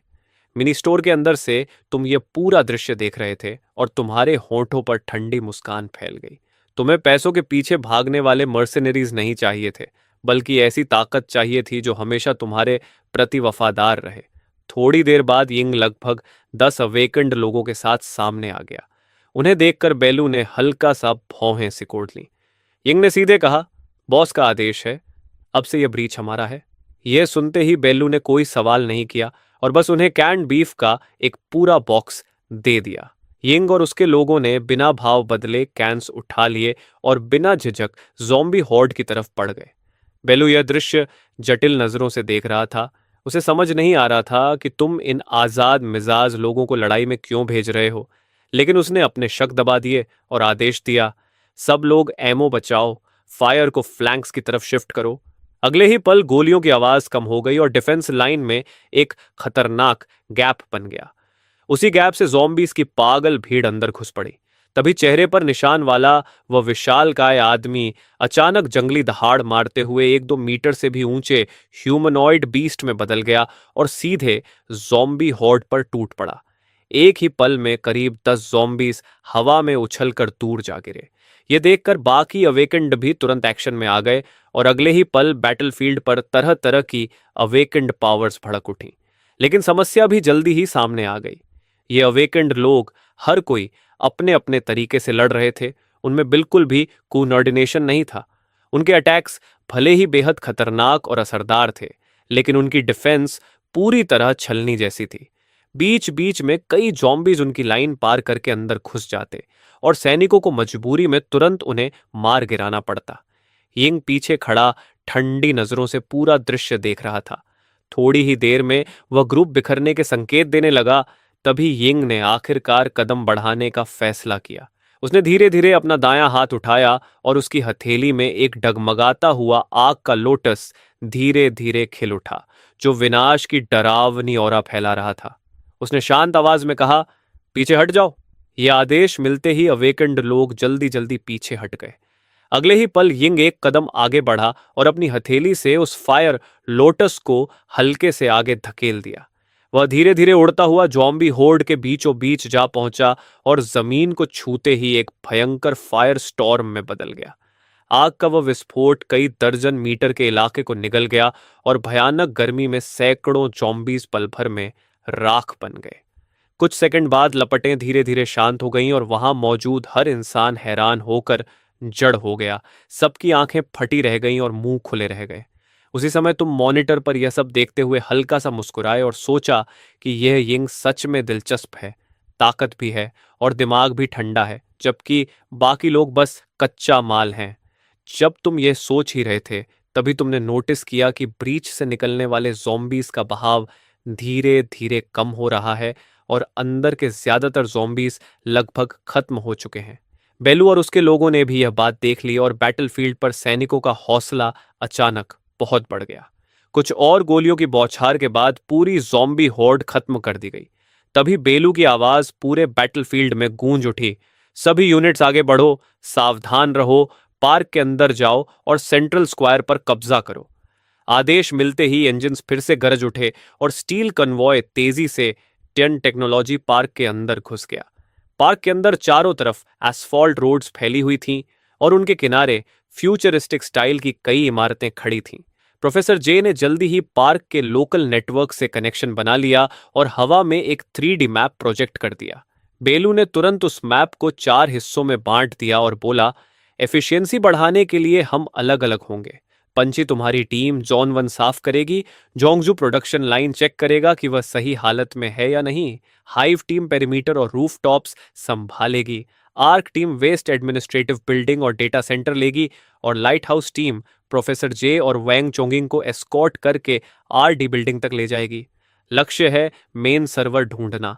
आदेश मिलते ही जॉइंट फोर्स 4 ग्रुप्स में बंट गई और अपने अपने टारगेट एरियाज की तरफ तेजी से बढ़ने लगी। लेकिन रोसिनॉल और उसकी टीम वहीं खड़ी रह गई। उनके चेहरों पर उलझन भरे भाव थे। वे बेबस होकर चारों मुख्य फैक्शंस को दूर जाते देखते रहे। तभी बेलू वापस उनके पास आया और बोला, बॉस, गो का संदेश है, तुम लोग नॉर्थ रेजिडेंशियल एरिया की 6 बिल्डिंग साफ करोगे। कोई समस्या है? रोसिनॉल ने हल्का सा सिर हिलाया और बिना कुछ कहे रेजिडेंसेस की तरफ चल पड़ी। उसके पीछे बाकी लोग भी चल दिए। उसी समय light house squad RD building के सामने पहुंच गई। प्रोफेसर जे ने तुरंत लोगों को रास्ता साफ करने भेजा और फिर वह वांग चोंगिंग के साथ एलिवेटर से तीसरे बेसमेंट तक उतर गया। थोड़ी देर बाद एलिवेटर के दरवाजे बिना आवाज के खुल गए। तीसरे बेसमेंट के कॉरिडोर के अंत में एक भारी आर्मर्ड डोर खड़ा था। उसे देखते ही वांग चोंगिंग तेजी से आगे बढ़ा और कंट्रोल पैनल पर कोड्स की एक लंबी सीरीज डाल दी।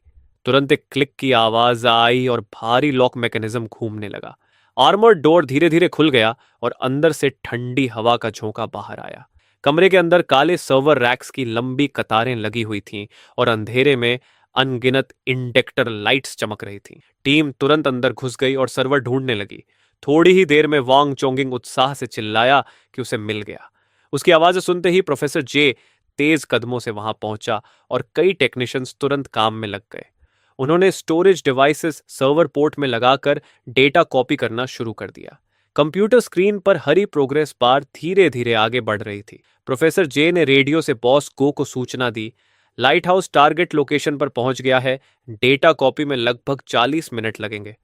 इसी दौरान प्रोडक्शन जॉन के विशाल वर्कशॉप में कॉम्बैट स्क्वाड्स पहले ही इन्फेक्टेड लोगों को खत्म कर चुके थे। जुयुआन एक बड़े प्रोडक्शन इक्विपमेंट के सामने खड़ा कंट्रोल पैनल पर तेजी से काम कर रहा था। थोड़ी देर बाद मशीन के ऊपर लगी लाइट लाल से हरी हो गई। यह देखकर जुयुआन उत्साह से चिल्लाया, इस प्रोडक्शन लाइन की मेन स्ट्रक्चर पूरी तरह सही है। बस कुछ घिसे हुए पार्ट्स बदलने होंगे और एनर्जी सोर्स से जोड़ते ही इसे फिर चालू किया जा सकता है। स्कॉर्पियन हैरानी से पूछता है, बॉस, गो को जो बैटरीज चाहिए थी वो कहाँ है? यह सुनकर जू युआन वर्कशॉप के अंत में बने एक बंद वेयरहाउस डोर की तरफ इशारा करता है। रॉक स्क्वाड का एक सैनिक आगे बढ़कर क्रोबार से दरवाजा खोल देता है। अंदर अनगिनत शेल्फ्स अंधेरे के आखिर तक फैली हुई थीं।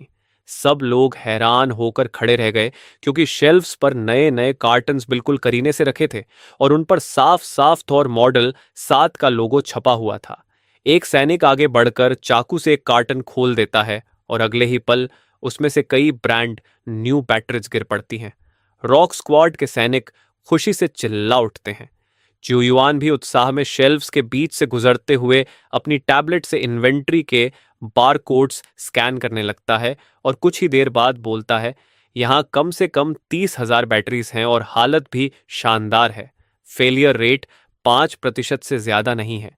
ये सुनते ही स्कॉर्पियन अपनी खुशी नहीं रोक पाता और हंसते हुए कहता है, अगर हम ये सब वापस ले आए तो बॉस को हमें इनाम में कैंड फूड का पहाड़ दे देगा।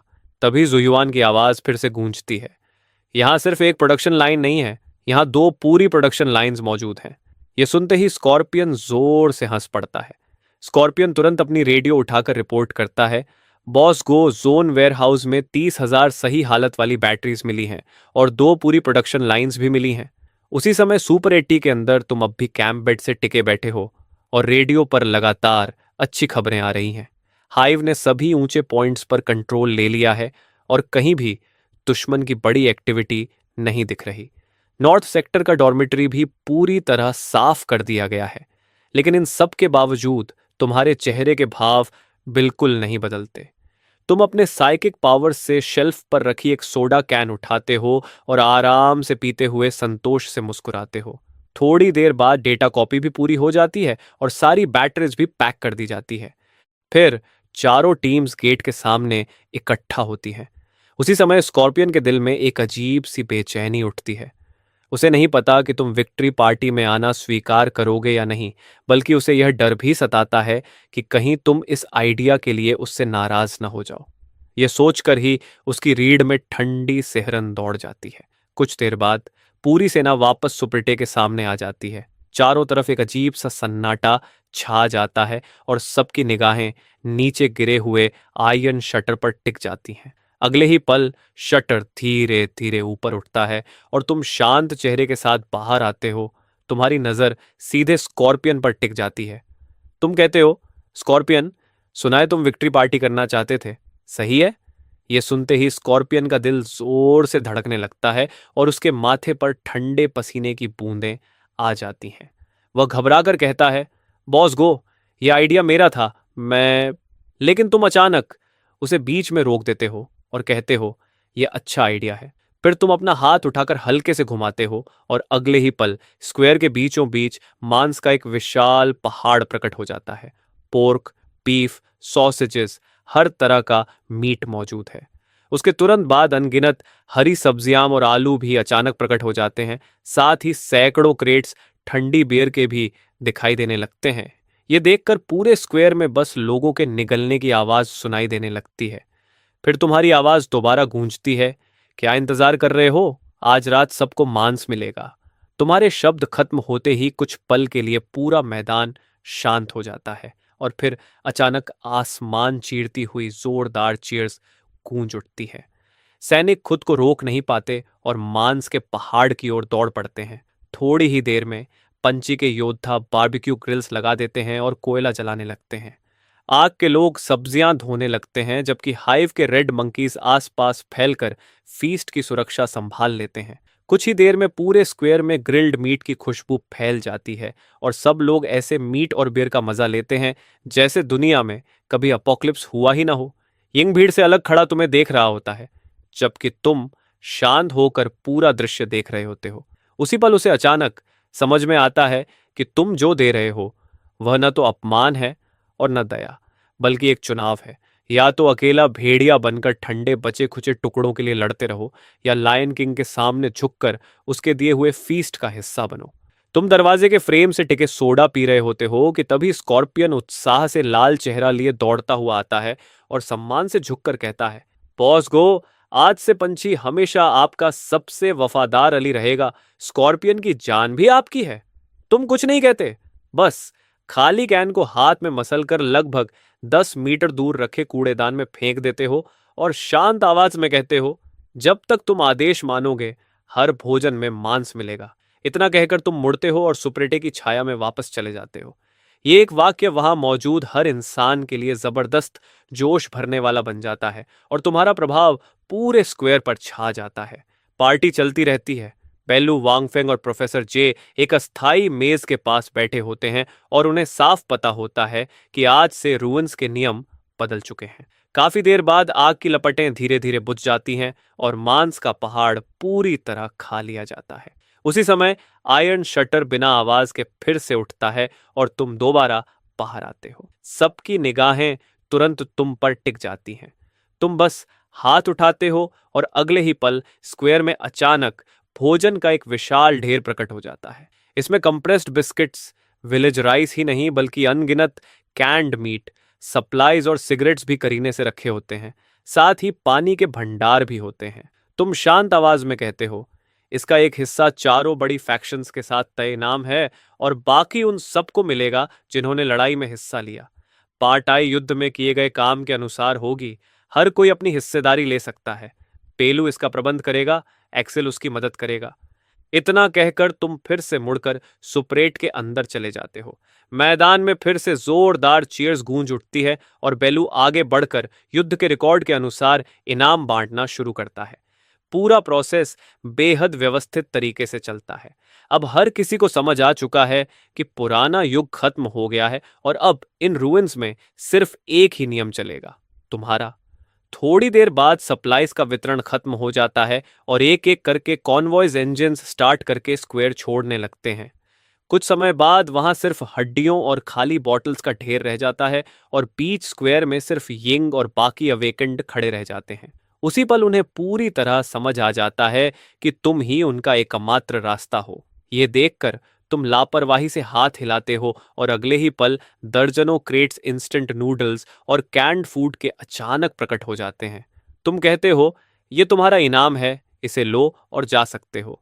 ये सुनते ही चेहरे पर बड़े निशान वाला आदमी गुस्से से दहाड़ता है, क्या हम तुम्हारे लिए बस इस्तेमाल करके फेंक देने वाले कपड़े हैं?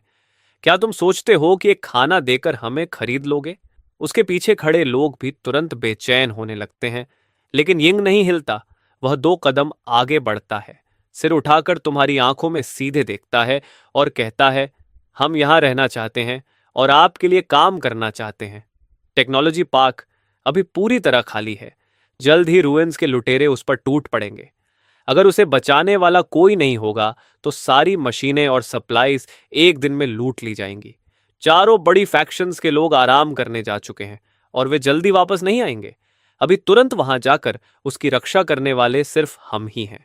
यिंग की बात सुनकर उसके पीछे खड़े अवेकेंड लोग चुप हो जाते हैं और उलझन से एक दूसरे को देखने लगते हैं। तभी तुम्हारे होठों के कोने पर हल्की मुस्कान उभरती है और तुम शांत आवाज में कहते हो, अगर ऐसा है तो अब तुम स्वतंत्र अवेकेंड नहीं रहोगे, तुम मेरी पहली डायरेक्ट इंटरवेंशन यूनिट बनोगे, कोड नेम लीफ, और तुम इसके कैप्टन रहोगे। तुम्हारी आवाज में ऐसी सख्ती थी जिसमें किसी भी तरह की बहस की गुंजाइश नहीं थी। ये सुनकर यिंग ने हल्के से सिर हिला दिया। ये देखते ही तुमने फिर से हाथ उठाया और अगले ही पल एक बिल्कुल नया डीजल जनरेटर जमीन पर आ गिरा। उसके साथ कई फ्यूल कैंस भी थे। फिर एक छोटा रिकनेसेंस ड्रोन और उसकी कंट्रोल टैबलेट दिखाई दी, और आखिर में लगभग 1 दर्जन बिल्कुल नए मिलिट्री वॉकी टॉकीज भी सामने आ गए। तुमने कहा, यही तुम्हारा इक्विपमेंट है। अब अपना रिवॉर्ड और इक्विपमेंट लो और तुरंत टेक्नोलॉजी पार्क की तरफ निकल जाओ। डॉर्मिटरी एरिया में एक टेम्परेरी बेस बना लो। अगर वहां एक छोटी सी माउस भी दिखे तो उसकी भी रिपोर्ट मुझे चाहिए। इतना सारा इक्विपमेंट देखकर उन लोगों की आंखें फैल गईं। यहां तक कि यिंग भी अपनी एक्साइटमेंट मुश्किल से रोक पा रहा था। वह अचानक अपने साथियों की तरफ मुड़ा और जोर से बोला, सब लोग इक्विपमेंट का इन्वेंटोरी लो और निकलने की तैयारी करो। इस बार सबकी आवाज एक साथ गूंजी, योर ऑर्डर्स कैप्टन। इसके बाद ग्रुप ने सामान गाड़ियों में लोड करना शुरू किया। फिर व्हीकल्स स्टार्ट किए और टेक्नोलॉजी पार्क की दिशा में निकल गए। पीछे सिर्फ धूल का गुब्बार रह गया। तुमने नजर फेर ली और धीरे धीरे सुप्रिटे का लोहे का शटर नीचे कर दिया। दुकान में फिर से सन्नाटा छा गया। तुमने कंप्यूटर स्क्रीन की तरफ देखा, जहां बैटरी प्रोडक्शन लाइन के पूरे इंडस्ट्रियल डिजाइन प्लान्स और उनके मैन्युफैक्चरिंग प्रोसेस के टेक्निकल डेटा दिखाई दे रहे थे। तुम्हारे होंठों पर अनजाने में एक हल्की मुस्कान आ गई। तुमने सोचा कि बाद में जब तुम रियल वर्ल्ड में लौटोगे तो वेयर हाउस में जमा किया गया ये सब सामान तुम्हारा स्टार्टिंग कैपिटल बनेगा, और फिर इन हाई एनर्जी बैटरीज के आधार पर तुम एक ऐसा बिजनेस एम्पायर खड़ा करोगे जो सच में तुम्हारा अपना होगा। इस ऑपरेशन की खबर जल्दी ही बर्बाद हो चुकी धरती में फैल गई और ज्यादा से ज्यादा लोग स्क्वायर की तरफ आने लगे। थोड़े ही समय में वहां इंसानों की भीड़ उमड़ पड़ी। तभी एंट्रेंस पर तुम्हारी सिलुएट दिखाई दी, लेकिन तुम अपने साथ कोई फूड नहीं लाए थे। ठंडी आवाज में तुमने बस अपने रूल्स दोहरा दिए, जो भी चीज तुम्हें वैल्यू वाली लगे उसे लाओ और उसके बदले सर्वाइवल का हक पाओ। जैसे ही तुमने ये कहा, तुमने एक आदमी को टेम्पोरेरी मैनेजर बना दिया। इस तरह एक सिंपल लेकिन एफिशिएंट एक्सचेंज मार्केट बन गया। सर्वाइवर्स एक एक करके लाइन में लगकर सामान के बदले प्रोविजंस ले रहे थे, जबकि तुम सुपर एटी के अंदर बैठे पुराने दुनिया के इन कचरों को अपने डिमेंशनल वेयर हाउस में जमा कर रहे थे। समय धीरे धीरे बीतता गया, मिनट दर मिनट, सेकंड दर सेकंड। आखिरकार डिमेंशनल ट्रैवल का रिचार्ज टाइम खत्म हो गया। उसी समय तुमने स्क्वायर की तरफ देखा। लाइन अब सैकड़ों मीटर तक लंबी हो चुकी थी। ये देखकर तुमने टेम्पररी मैनेजर से कहा, एक्सचेंजेस ठीक 17 बजे खत्म हो जाएंगे, उसके बाद कुछ नहीं होगा। ये सुनते ही मैनेजर थोड़ा घबरा गया और पूरी ताकत से भीड़ की तरफ चिल्लाया, पॉज गो ने कहा है एक्सचेंजेस 17 बजे खत्म हो जाएंगे, जिसका नंबर नहीं आएगा वो कल सुबह फिर आना। तुमने संतुष्ट होकर सिर हिलाया। यह टेम्परेरी मैनेजर सच में काबिल था। फिर तुमने टोनी को पकड़कर कहा, इंग को बोलो 2 लोग भेजे। एक्सचेंजेस खत्म होने के बाद मैनेजर को टेक्नोलॉजी पार्क ले जाना और उसके लिए रहने की जगह ढूंढना। तुम्हारी बात खत्म होते ही मैनेजर भावनाओं से कांपने लगा और तुरंत मुड़कर सुपर एटी की तरफ 3 बार झुककर प्रणाम किया। तुमने फिर अपना ध्यान कंप्यूटर पर लगाया और डॉक्यूमेंट्स को बहुत ध्यान से दोबारा देखने लगे। ठीक 17 बजे एक्सचेंजेस खत्म हो गए और ये द्वारा भेजे गए 2 लोग भी पहुंच गए। सर्वाइवर्स एक एक करके चले गए और किसी ने भी ट्रबल पैदा करने की हिम्मत नहीं की। स्क्वायर फिर से शांत हो गया। बस एक विचार से तुम्हारे सामने की स्पेस हल्की सी मुड़ने लगी और तुरंत एक धुंधला वॉर्टेक्स बन गया। पलक झपकते ही तुम रियल वर्ल्ड में वापस आ गए। स्वान के बॉस से मिलने में अभी 2 घंटे बाकी थे, इसलिए तुम सीधे सिटी सेंटर के सबसे लग्जूरियस शॉपिंग मॉल में गए और एक high end men's clothing store में दाखिल हुए। आधे घंटे बाद तुम वहां से निकले तो तुम्हारे शरीर पर perfectly tailored dark grey suit था। उस पल तुम किसी सुपर एट ओनर की तरह नहीं, बल्कि एक असली पावरफुल बिजनेसमैन लग रहे थे। 19 बजे, चिंगजन मैनर। एक सफेद सांची स्टाइल वैन गेट के सामने खड़ी थी। तुम ड्राइवर सीट से उतरे और स्वान खुद तुम्हारा स्वागत करने के लिए एंट्रेंस पर खड़ी थी, लेकिन तुमने उसे नजरअंदाज कर दिया। तुम सीधे व्हीकल के पीछे गए और ट्रंक से 2 मेटल क्रेट्स बाहर निकाले। क्रेट्स के कोने थोड़े मुड़े हुए थे क्योंकि वे अपने ही वजन को मुश्किल से संभाल पा रहे थे। यह देखकर स्वान की आंखें अचानक सिकुड़ गईं। 2 क्रेट्स में कुल 300 किलोग्राम गोल्ड, हर एक लगभग 150 किलोग्राम, और फिर भी तुम दोनों को एक एक हाथ में बिना किसी मुश्किल के उठा रहे थे। स्वान ने गहरी सांस ली और अपने अंदर उठ रही दहशत को दबा दिया। फिर रास्ता दिखाने के लिए किनारे हट गई जहां बॉस तुम्हारा इंतजार कर रहा था। वह तुम्हें गेट के अंदर ले गई। कोर्टयार्ड के अंधेरे कोनों में तुम्हें कई ठंडी ओरस का एहसास हुआ, जैसे अंधेरे में छिपे सांपों का झुंड। थोड़ी देर बाद स्वर्ण तुम्हें मेन बिल्डिंग के बीचों बीच बने एक ऑफिस में ले आई। कमरे में एक महोगनी डेस्क था और दीवारों पर किताबों से भरी शेल्फ्स थीं। डेस्क के पीछे एक बूढ़ा आदमी बैठा था जो एक पुरानी ट्रेडिशनल बाइंडिंग वाली किताब पढ़ रहा था। यह देखकर सुआन ने गहराई से झुककर कहा, मास्टर तांग, मिस्टर गो आ गए हैं। यह सुनकर मास्टर तांग ने किताब बंद की और तुम्हारी तरफ देखा। तुमने भी शांत नजर से उसे देखा, फिर दोनों मेटल क्रेट्स को जोर से महोगनी डेस्क पर रख दिया। पूरे डेस्क पर एक भारी धप्प की आवाज गूंज गई। तुमने कहा, 300 किलोग्राम माल है, चेक कर लो। यह सुनकर टैंग ने हल्का सा भौं उठाया। उसने क्रेट्स को छुआ भी नहीं, बस डेस्क पर रखा इंटरकॉम उठाकर धीरे से कुछ कहा। थोड़ी ही देर में दरवाजे पर नॉक हुआ। एक मिडिल एज्ड आदमी अंदर आया जिसके चश्मे की फ्रेम सुनहरी थी और उसके हाथ में प्रिसिजन मेजरिंग इंस्ट्रूमेंट्स थे। उसने आगे बढ़कर क्रेट का ढक्कन खोला। अंदर सुनहरे गोल्ड बार्स सलीके से रखे हुए थे। इसके बाद वह उन्हें एक एक करके निकालने लगा ताकि उनका वजन करे और उनकी ऑथेंटिसिटी चेक कर सके। जांच बहुत जल्दी पूरी हो गई। वह मिडिल एज्ड आदमी बोला, मास्टर तांग, यहां कुल 600 गोल्ड बार्स हैं। कुल वजन 300 किलोग्राम है और प्यूरिटी पूरी तरह स्टैंडर्ड्स के अनुसार है। यह सुनकर तंगलाव ने हल्का सा हाथ हिलाया। उसका इशारा समझते ही वह आदमी और स्वर्ण दोनों कमरे से बाहर चले गए। तंगलाव ने अपनी उंगलियां आपस में फंसाई और हाथों को डेस्क पर रख दिया। फिर शांत आवाज में बोला, इस गोल्ड के लॉट के बदले मैं तुम्हें 246 मिलियन दे सकता हूं। स्वान ने बताया कि तुम एक बैटरी कंपनी ढूंढ रहे हो। इतना कहकर टंगलाव ने एक टैबलेट तुम्हारी तरफ सरका दी। स्क्रीन पर 3 कंपनियों की जानकारी दिखाई दे रही थी। तुमने उसे देखना भी जरूरी नहीं समझा और सीधे कहा, मुझे सीधे UANGING टेक्नोलॉजी दे दो। ये सुनते ही अगले ही पल टेंगलाओ की आंखों की पुतलियां अचानक सिकुड़ गईं।